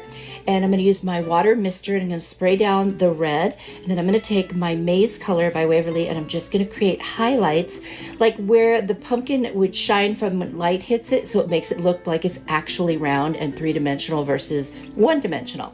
So you just do it up on the top right, on the bottom left, and across like where the stem goes, and that's all I do with that. I'm going to use my burnt umber apple barrel paint to paint the stem. And then I'm going to take a walnut furniture marker from the Dollar Tree and I'm just going to go around all of the edges on this apple. The leaf that came with it was metal, so I just took it off and repositioned it and then hot glued it right on. Now I'm going to take the other apple sign. I'm going to use the Maze color. I'm going to paint the whole thing. This one I don't need to do white first because it's already a light color. The white just brightens the darker color. Then I'm going to take my fern color and I'm going to go over the apple. And by the way, not all of it's going to show, and that's where you can see I didn't paint the left side. They're going to be like layered on top of each other. So now I'm going to start creating those highlights and contours again. So I'm just going to make the color of like a green apple. Then I'm going to make it darker in the upper right and a little bit darker on the bottom left, and then up at the top by the stem to create that sense of a three-dimensional apple. Super easy to do, by the way. You don't have to be an artist. Now I'm just going to hot glue the red one right on top of the green one where it overlaps. Take the other leaf that came with the other apple and I'm going to hot glue that in place. So now I'm going to cover the back with some craft paper. I didn't take off the original paper this time. I realized I was going to cover it anyway. I'm just going to hot glue. I'm going to start at the top and lay my craft paper over the top. And then I'm going to go ahead and trim it down a little bit and then do the rest of the glue. And then I can lay the rest of it and just push it down. And then I'm just going to kind of cut around it, but not perfectly yet. I'm going to take my Mod Podge and I'm just going to put that over both of the places where I painted. So now I'm going to take my two crates that were painted in this kind of brownish color, and I'm going to take that white paint again, and I'm going to go very heavily over it, but not like solid because I want it to look a little bit distressed. I'm going to hot glue the two sides that were already attached in the past back together. I didn't need to paint those. And I didn't paint the back or the inside. I don't mind if the inside is darker. And then I just reinforced the back. That'll all be covered up with craft paper. And now I'm going to hot glue it. Well, I did hot glue it already to the grates. I did that off camera. And there's a gap on the one because of the layered apples. So I cut a little piece of Dollar Tree wood and I just hot glued it in there.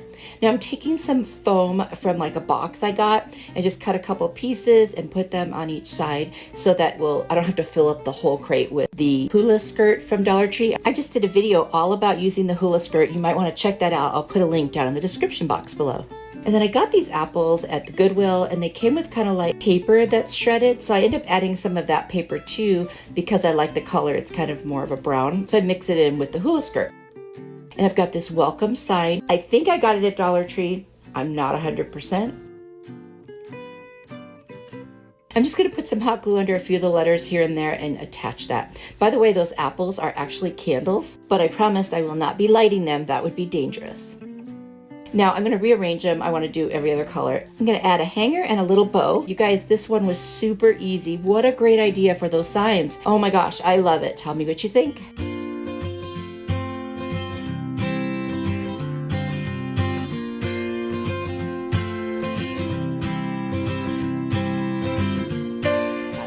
Shower rings from the bathroom section, a mirror, and a wreath form. And this wreath form comes out of the packet of 3 from the Dollar Tree. I'm going to spray paint them all linen white with my Rust-Oleum chalk paint outside. Then I'm going to take some zip ties and I'm going to attach each of the shower rings at the point where they come apart to each of those flat areas around the mirror. And then I'll use my white paint to touch that up and paint over the zip ties. Then I'm going to take some fish line that I ordered on Amazon and I'm going to cut a piece and put it around the other end that attaches to the wreath form. I just want to make sure every point is attached. All of the pieces are assembled. I have some ticking stripe ribbon from the Dollar Tree. I'm going to cut little pieces and I'm going to cover where the zip ties and the fishing line are.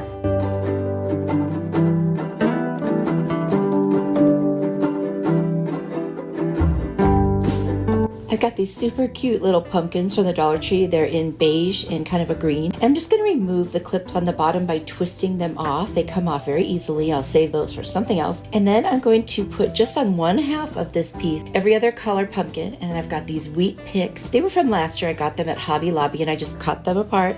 And then I hot glued them together and used a little bit of twine to secure them to each other. I'm just going to get that the way I like and make it like a swag so it's the same on the top as on the bottom.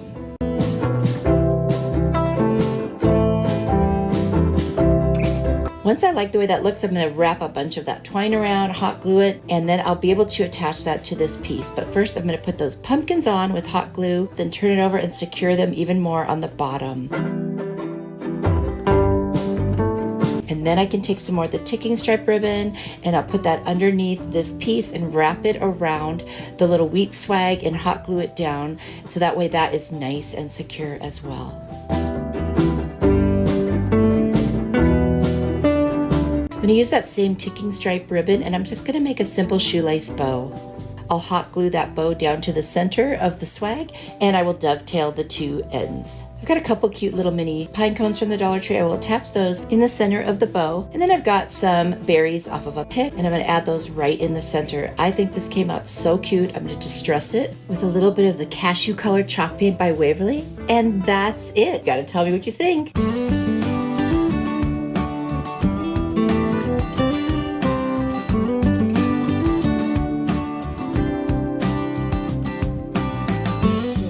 From Dollar Tree.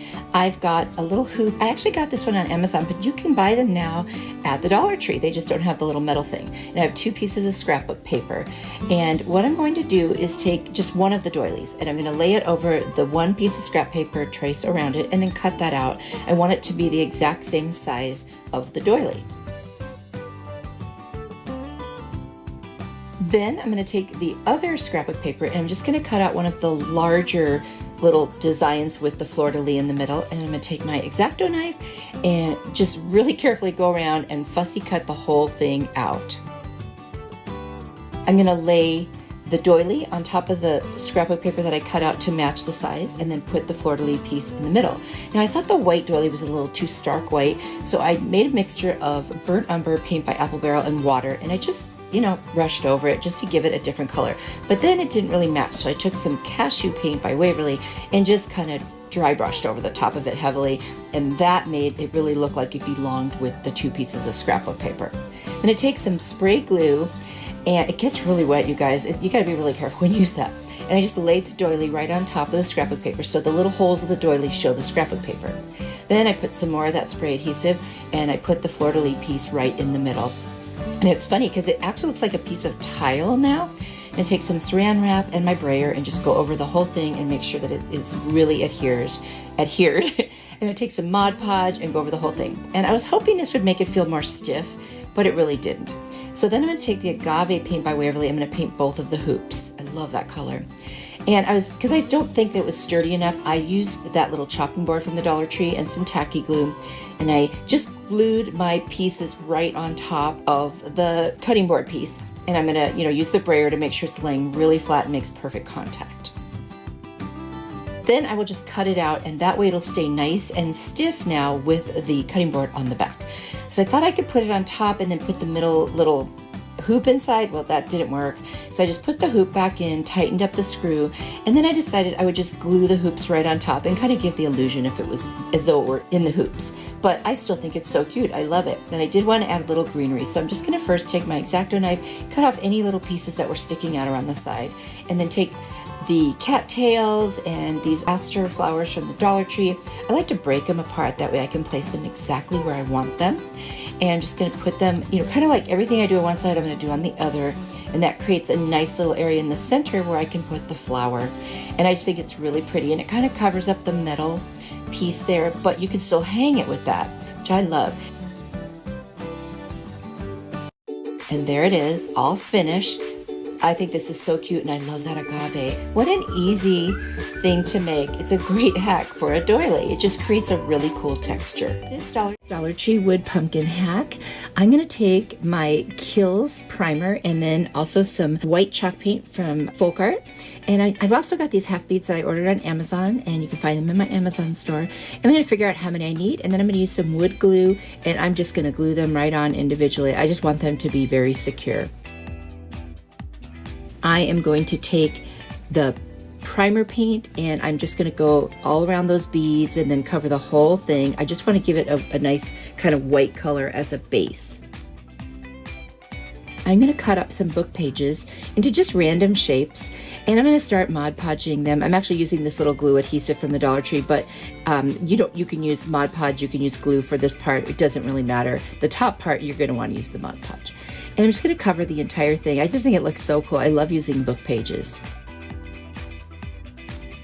I've got this leaf cut out from, I believe it was Hobby Lobby on clearance, and I'm just going to paint it with that white paint. I'm going to use a little bit of hot glue and put some white twine on it to show the veins of the leaf.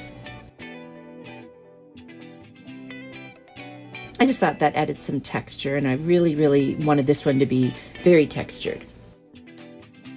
I'm going to trim the little ends that hang over so that it's just directly on that leaf. I'm going to hot glue it right to the top of the stem of the pumpkin. Then I'm going to take the Mod Podge and go over the entire thing. I just want to seal that in there really nice. And that way, if it happens to ever get wet or, anything, it's protected now, because that is just paper from a book. I'm going to dry it with my heat tool from Amazon. And then I've got this black and white baker's twine, and I'm just going to wrap it around my fingers about 15 times and cut it. And then I'm going to tie a little knot around the center with some more of that twine and just wrap it around. Well, actually, I'll use the white twine for that. Wrap it around, and then I'm going to cut open the loops, and that gives me a cute little fussy bow. I'm just going to hot glue that right to the other side of the stem. Then I'm going to take a small doily from the Dollar Tree. I'm going to cut out the center by folding it in half and getting in there, and then I can just cut around. And I'm just going to adhere that right to the center of my pumpkin using Mod Podge. Like I said, I'm just going for all different kind of textures here, and I'm going to cover the top of that with some more Mod Podge. And I've got a white flower left over from a pick I had, and then I'm going to take one more of those little half beads. I'm going to paint it with the white, and I put it right in the center of the flower, and that's it. And I love this one. You'll have to let me know what you think.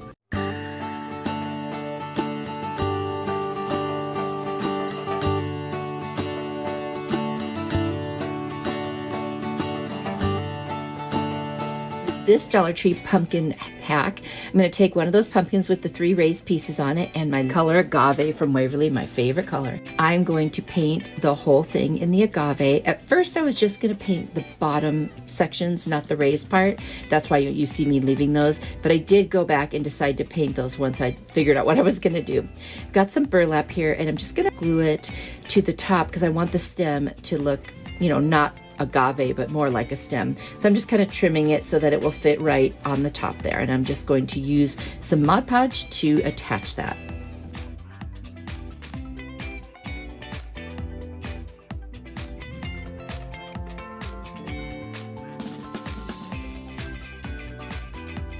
And I put some Mod Podge right over the top too. Then I'm going to hot glue the rest of it to the back, and that way it will be a nice and perfect little stem. And this is where you see me going back in and adding the agave to the rest of the pumpkin. And then I've got these different picks from Dollar Tree, some wheat picks and some pretty fall flowers.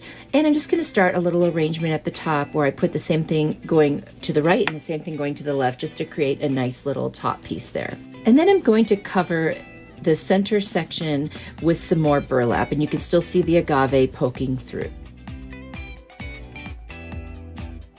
I'm going to trim that so that it is flush around the edges. And then I'm going to cut little flowers off my picks, and I'm just going to attach them individually. You could do this any way you want. Pick any florals you like in any pattern you like. I just kind of picked a random pattern, whatever you think looks good. And I like to hot glue the pieces individually, that way I know they're going to stay. And then I've got some little fall fabric leaves from the Dollar Tree. Had those left over from last year. I'm going to layer them like a couple on top of each other and then hot glue them up by the stem, and it'll look like, you know, little pumpkin leaves. And then I've got this piece from Hobby Lobby that I got on clearance, and I'm going to use my large snips, and I'm just going to cut off that base. It was a little stand, and I just want to hot glue that right to the center. I think that's so pretty, and that shine, you know, that's metallic, it just adds such a nice feel to this one. And that's it, it's done.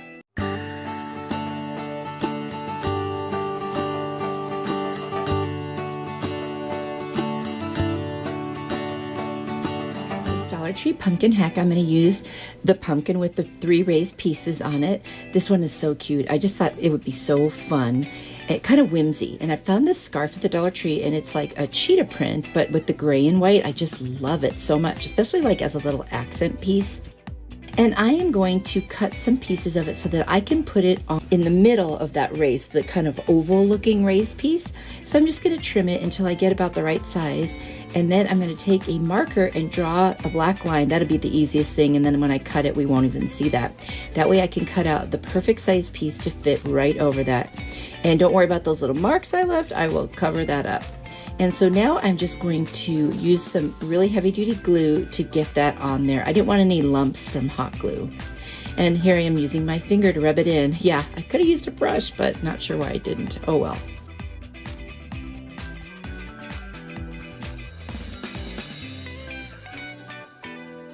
And now I want to get that little raffia bow off, so I just use my heat tool. And now I'm just extra trimming around the edges to make sure there's no fuzz. You know, those kind of flannel scarves are a little fuzzy. I'm going to use an ink chalk paint by Waverly and paint around the edges and in between the raised pieces.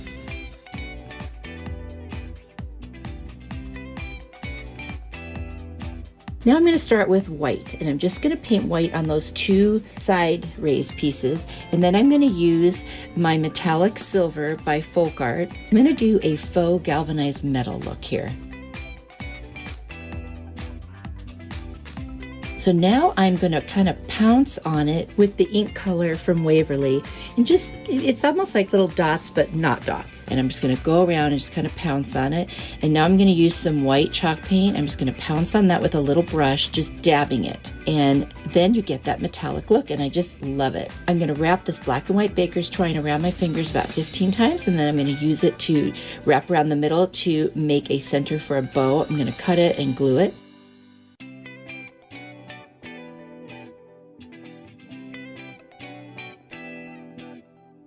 I'm going to fluff it up, And then I decided I want to make some tails, so I'm just going to wrap some pieces around and around, and then I can just snip the ends open and glue it to the center, and then that becomes the tails. Actually, I think I glued it first, and then I'll open them up.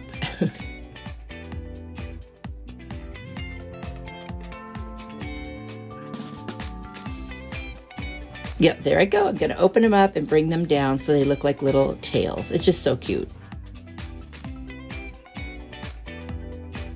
This is a really fun pumpkin. It's not a specific style. It's just kind of whimsy, like I said earlier, and just for fun. It would be a fun little accent piece for your home, no matter what your style is. I just love it. And let me know down in the comments if you like animal print at all.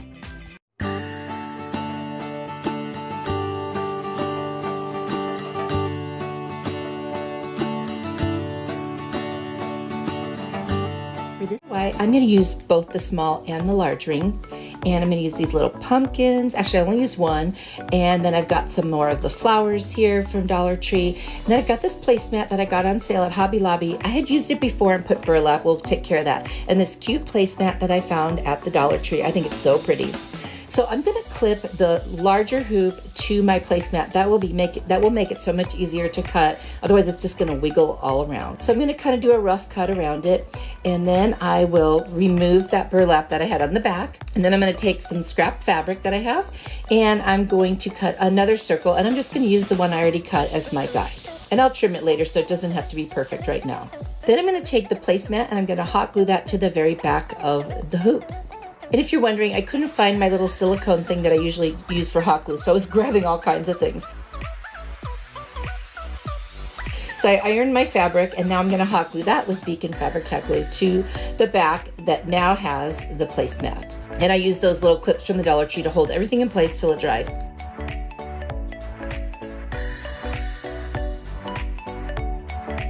Now I'm going to take the smaller hoop and I'm going to just put it on the placemat and just cut around this one part, not where the words are, but where a little bit of the picture is. And then I love the buffalo check. Isn't that a gorgeous color? And I'm going to hot glue the smaller hoop to this one.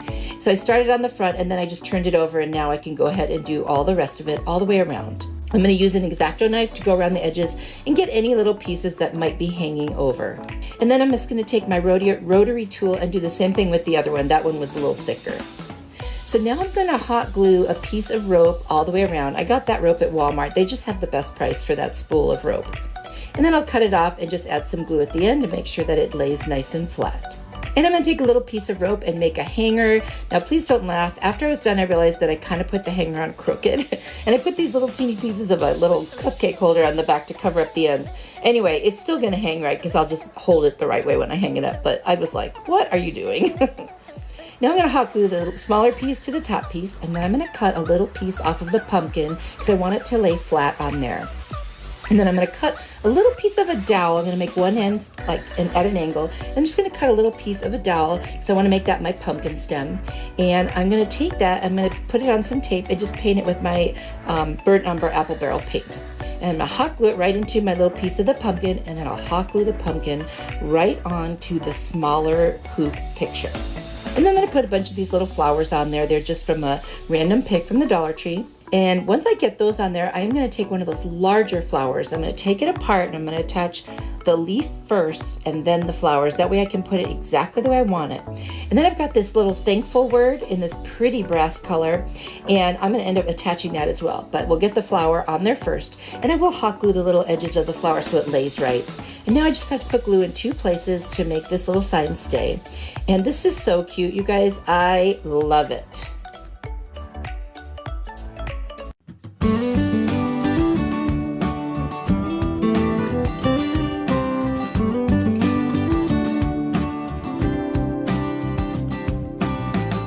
I'm going to take those bamboo rings and I'm going to use only the large one. First, I'm going to trace on this piece of scrap fabric I had around in my stash. I'm going to cut that out. Then it's wrinkled, so I'm just going to iron it real quick with my little mini press. And then I'm folding it in half because I want to cut one that is half the size. So I'm going to lay that on top of the fabric and trace around it and cut that one out as well. So now I've got a full one and a half one. So what I'm going to do is fold that one back up, and I'm going to create a pocket with this. Now, I probably only needed 2 half pieces, but I didn't think about that until after I cut it, so it's okay. Anyway, so what I'm gonna do is use my Beacon Fabric Tack glue, and I'm going to glue the 2 pieces that were, you know, the one that's folded in half, I'm gonna glue that together. And then I'll glue the other one to it, so that will create my pocket. So I'll glue everything on the rounded part, but nothing across the flat part at the top. Then with my fingers, I'm just gonna pull around the edges and kind of make them shabby a little bit. And I just like that look, it's a little more rustic. And then I'm going to hot glue this pocket to the inside of the hoop. And there I'm gonna show you that I did it all the way up to the top edge there.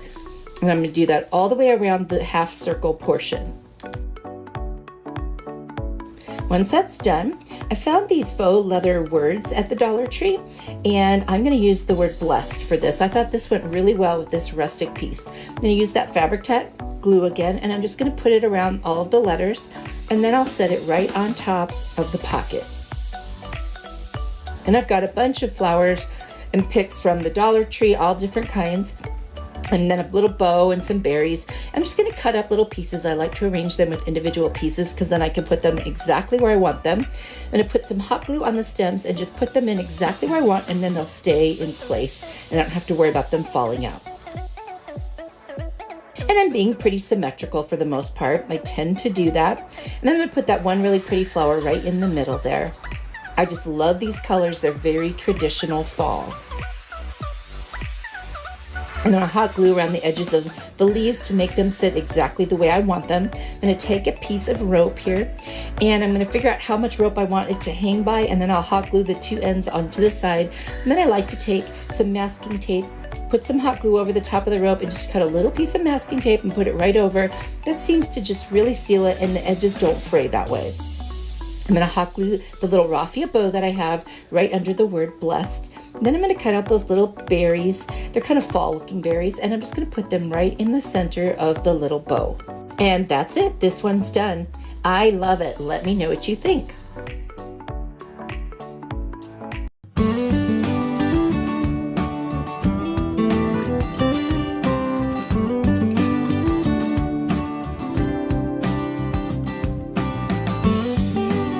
I'm just going to use the large hoop of the 2, and I'm going to use a bunch of these little pumpkins. I think I got these at Hobby Lobby last year on clearance. And what I'm going to do first of all is I'm going to put my hanger on now so I don't forget later. I'm just going to cut a small piece of rope, and I'm just going to hot glue it to the back. I'm not going to make a large hanger on this one, just enough to hang it with a nail.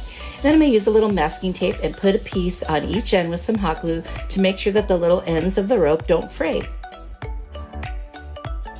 Now I'm going to take a little utility knife, and I'm going to cut a groove in the back of the pumpkin, and you'll see I'm just going to go 2 rows, like one cut down and then another one right next to it, and then on each end I'll cut a little bit, and then I'm going to rip that piece out because that piece is going to actually sit over the hoop, and I'm going to hot glue it there, and that way it will be very secure on the hoop. You can see about how much I cut out there, and then you see how it fits nicely on the hoop. And so I'm going to now put some hot glue inside that pumpkin first.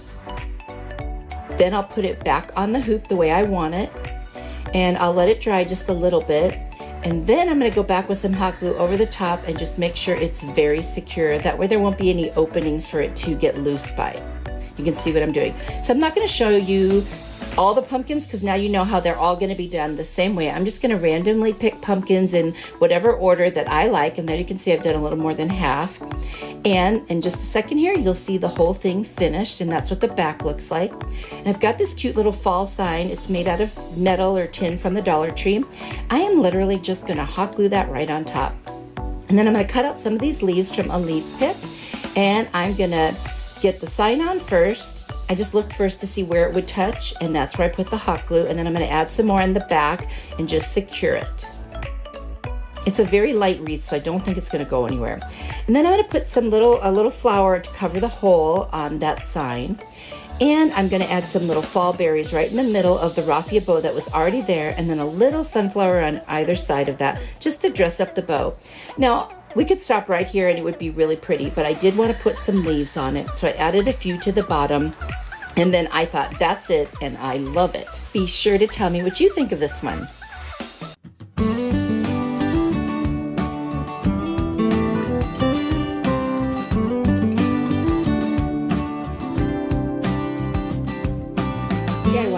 am going to use just the small ring of the 2 bamboo rings.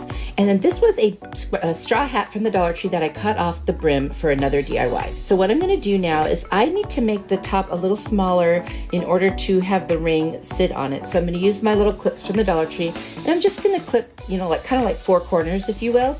And now you see how I can kind of sit it in the smaller ring, and I'll be able to maneuver it so I can pull that ring up about 2 rows from the top if you want to count those little pieces of the straw hat as rings.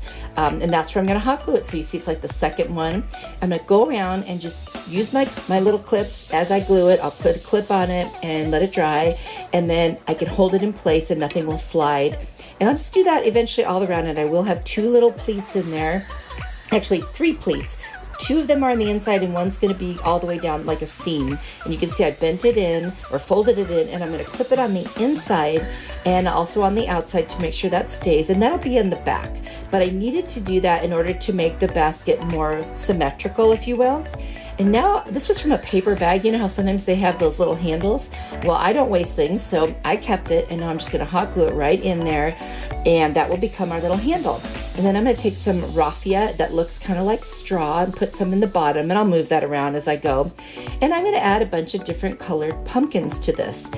And this is just going to become a cute little pumpkin basket. Talk about an easy DIY. And I added some leaves. And now I'm taking a little piece of frayed burlap and then a little raffia bow that I already had. I'm going to hot glue that over the burlap. Kind of gives it more texture. And then this really cute little sunflower that I got at Hobby Lobby last year. Got a bunch of these little fall things. And then I have a couple of wood little cutout leaves that were also part of a pack that I got at Hobby Lobby. It was like 40% off. Keep an eye out. You can get some great deals there. Isn't this so cute? Talk about easy. This could sit on a tier tray or anywhere you want to put it. Will be so cute.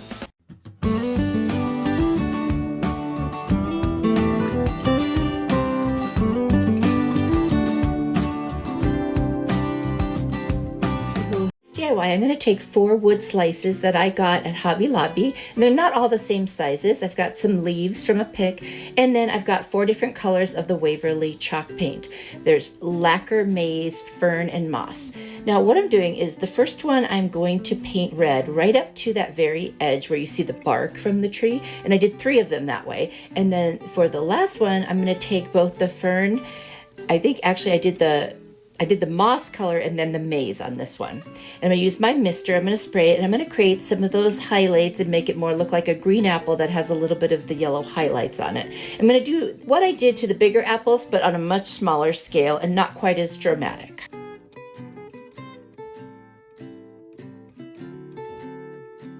And I'm just blending the colors to get what I think a green apple would look like. They're usually a little brighter than just regular green. Then I'm going to take one of the red apple ones, and I'm going to put some highlights on that as well. So on the right side, a little bit on the left, and then just kind of darken it to make sure it's not overwhelming. I'm not going to do too much on these. And then I'm going to leave the other 2 red ones just as they are. I'm going to take the Burnt Umber by Apple Barrel, and I'm going to go around those edges and just darken where the bark is. I just want to make it look like it's all the same color. So you've just got the apple color and the edges, and I think that looks really cute. Then I'm going to take some Mod Podge. I'm going to cover the tops of all of them. Once that dries, I need to cut my little leaves. I'm going to put 2 leaves on each apple, but I need a place to stick them, and then I've got some little sticks to make stems. So I'm going to get out my drill, and very carefully with my smallest little drill bit, I'm going to drill a very small hole into the top of each apple so I have a place to stick the stem and the little leaves, and I will hot glue them to each of the 4 apples. And the reason I had a couple smaller ones is if you have smaller cups or bottles or whatever, they don't have to be huge to cover the bottom of whatever you're setting on it. And I thought it looked cuter that they were different shapes. I've got this Cork sheet from Dollar Tree. I'm going to trace on the back of it the size of each of the little coasters, and I'm going to cut it out, and then I'm going to adhere those to the back of the coasters. And then the last one I just pieced 2 pieces together because I didn't want to waste any, and it worked perfectly to do that. When you put the cork on the back, that's a perfect solution for creating coasters. And then I'm going to trim around the edges with my rotary cutter just to get off any little pieces of cork that might have, hung over. You guys, I love it. This is so cute. I'm going to take some buffalo check or gingham fabric that I found at a thrift store. I'm just going to rip off a strip. If you just cut one little piece and then start to rip, it'll rip right off. And then I'm going to tie it around the 4 coasters and make a little bow. And that's how they can sit when you're not using them. I'm going to put a little dovetail on these just by folding it in half, cutting towards the top, and then I'm just going to make my bow. You guys, I love this one. It's just so cute, and somebody requested that I do some apple DIYs, and I hope you guys like this one because I really like it.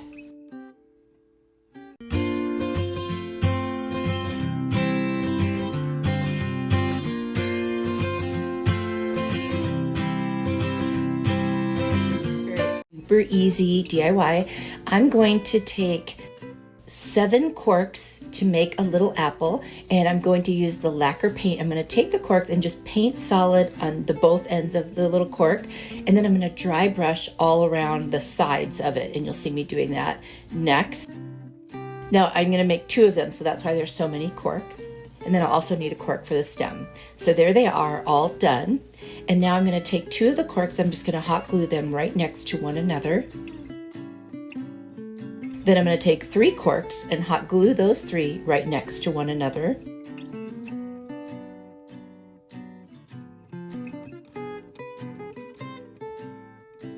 And then I'm going to take 2 more corks and hot glue the 2 right next to one another. So you'll have 2 stacks of 2 and 1 stack of 3. I'm going to take the stack of 2 and hot glue it to the top of the stack of 3, or should I say they're side by side.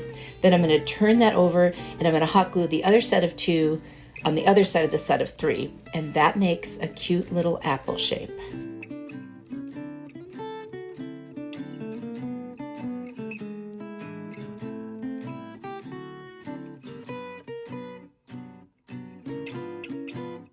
Then I'm going to take a utility knife.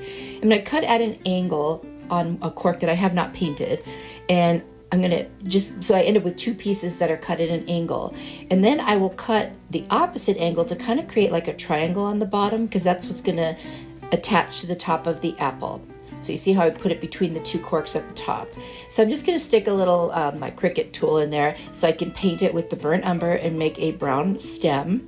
And once I get that all painted, I'm going to take that and I'm going to hot glue it right to the top of the apple, and I'll do the same thing on the second apple that I made off camera. And I've got these 2 little leaves that I cut off of a pick. I think it's eucalyptus. And I'm just going to hot glue them right there on top by the stem. And that's it. This could not be easier. These would be so cute on a tiered tray. And I love it. I hope you guys like it too.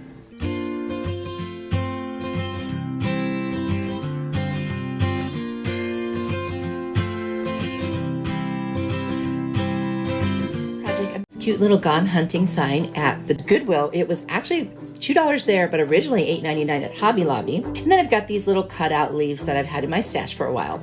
I'm going to take off the hanger, and then I'm going to paint the whole sign in the plaster chalk paint by Waverly. I'm going to take the cashew color and paint each of the leaves, but I'm then going to spray them with my mister, wipe off some of the paint. I just want to give it a slight tinge. I'm going to use my heat tool from Amazon to dry it off. I'm going to take a little pokey tool and just make sure that the little veins of the leaves are still visible. And then I'm going to take my cashew chalk paint and I'm going to distress the sign. I've got some matte Mod Podge, which I'm going to put over the top so that I can take the stencil I created in Cricut Design Space, and it says, "Fall for Jesus, he never leaves," and I love that saying. I'm going to take the plaster color first and put it all over the stencil because I have learned my lesson. It will help with bleeding. And then I'm going to take the truffle and put that over the top, and that's like a brown. Now, I have to tell you, with these little stencils, sometimes it's hard to get them to lay flat. So I still had a little bit of bleeding, but that was on me. I'm going to take the pumpkin color and put the fall and leaves word in that color. So I'm just going to take the tape and the stencil off, and then I'll take my weeding tool and get out the middle of the letters. I do have a little bit of bleeding, but I actually kind of liked it, gave it that distressed look. Now I'm going to take my leaves that I had put the cashew on, and I'm going to take a little bit of the Antique Wax by Waverly and just kind of go around the edges and a dab in the middle just to give them a really fall look. I'm going to put some matte Mod Podge over the top of the whole sign again, and then over each of the leaves, and I'm going to hot glue them down. You guys, that's all I'm going to do for this one. I'll put the twine back in for a hanger, and it's done. It was so easy, so cute, and I like it better than the original, but I also love what it says. There's so much truth in this. Jesus will never leave you. Oh my gosh, I just love that more than you can possibly know. I hope you guys like this one too.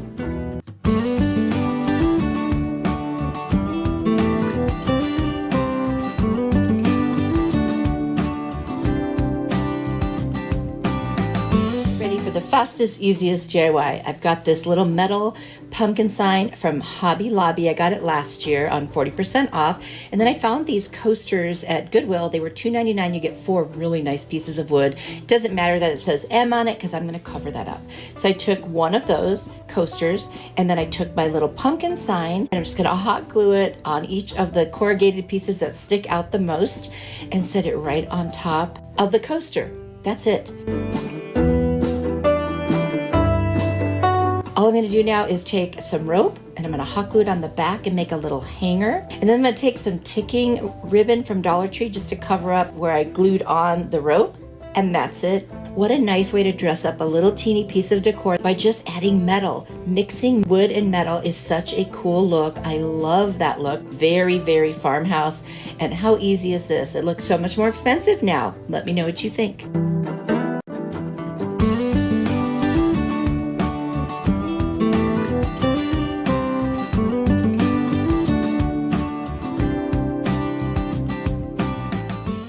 Ready for more inspiration? Here's another video I think you'll really like. If you click on it, I will see you there. You are truly a blessing to me. Bye!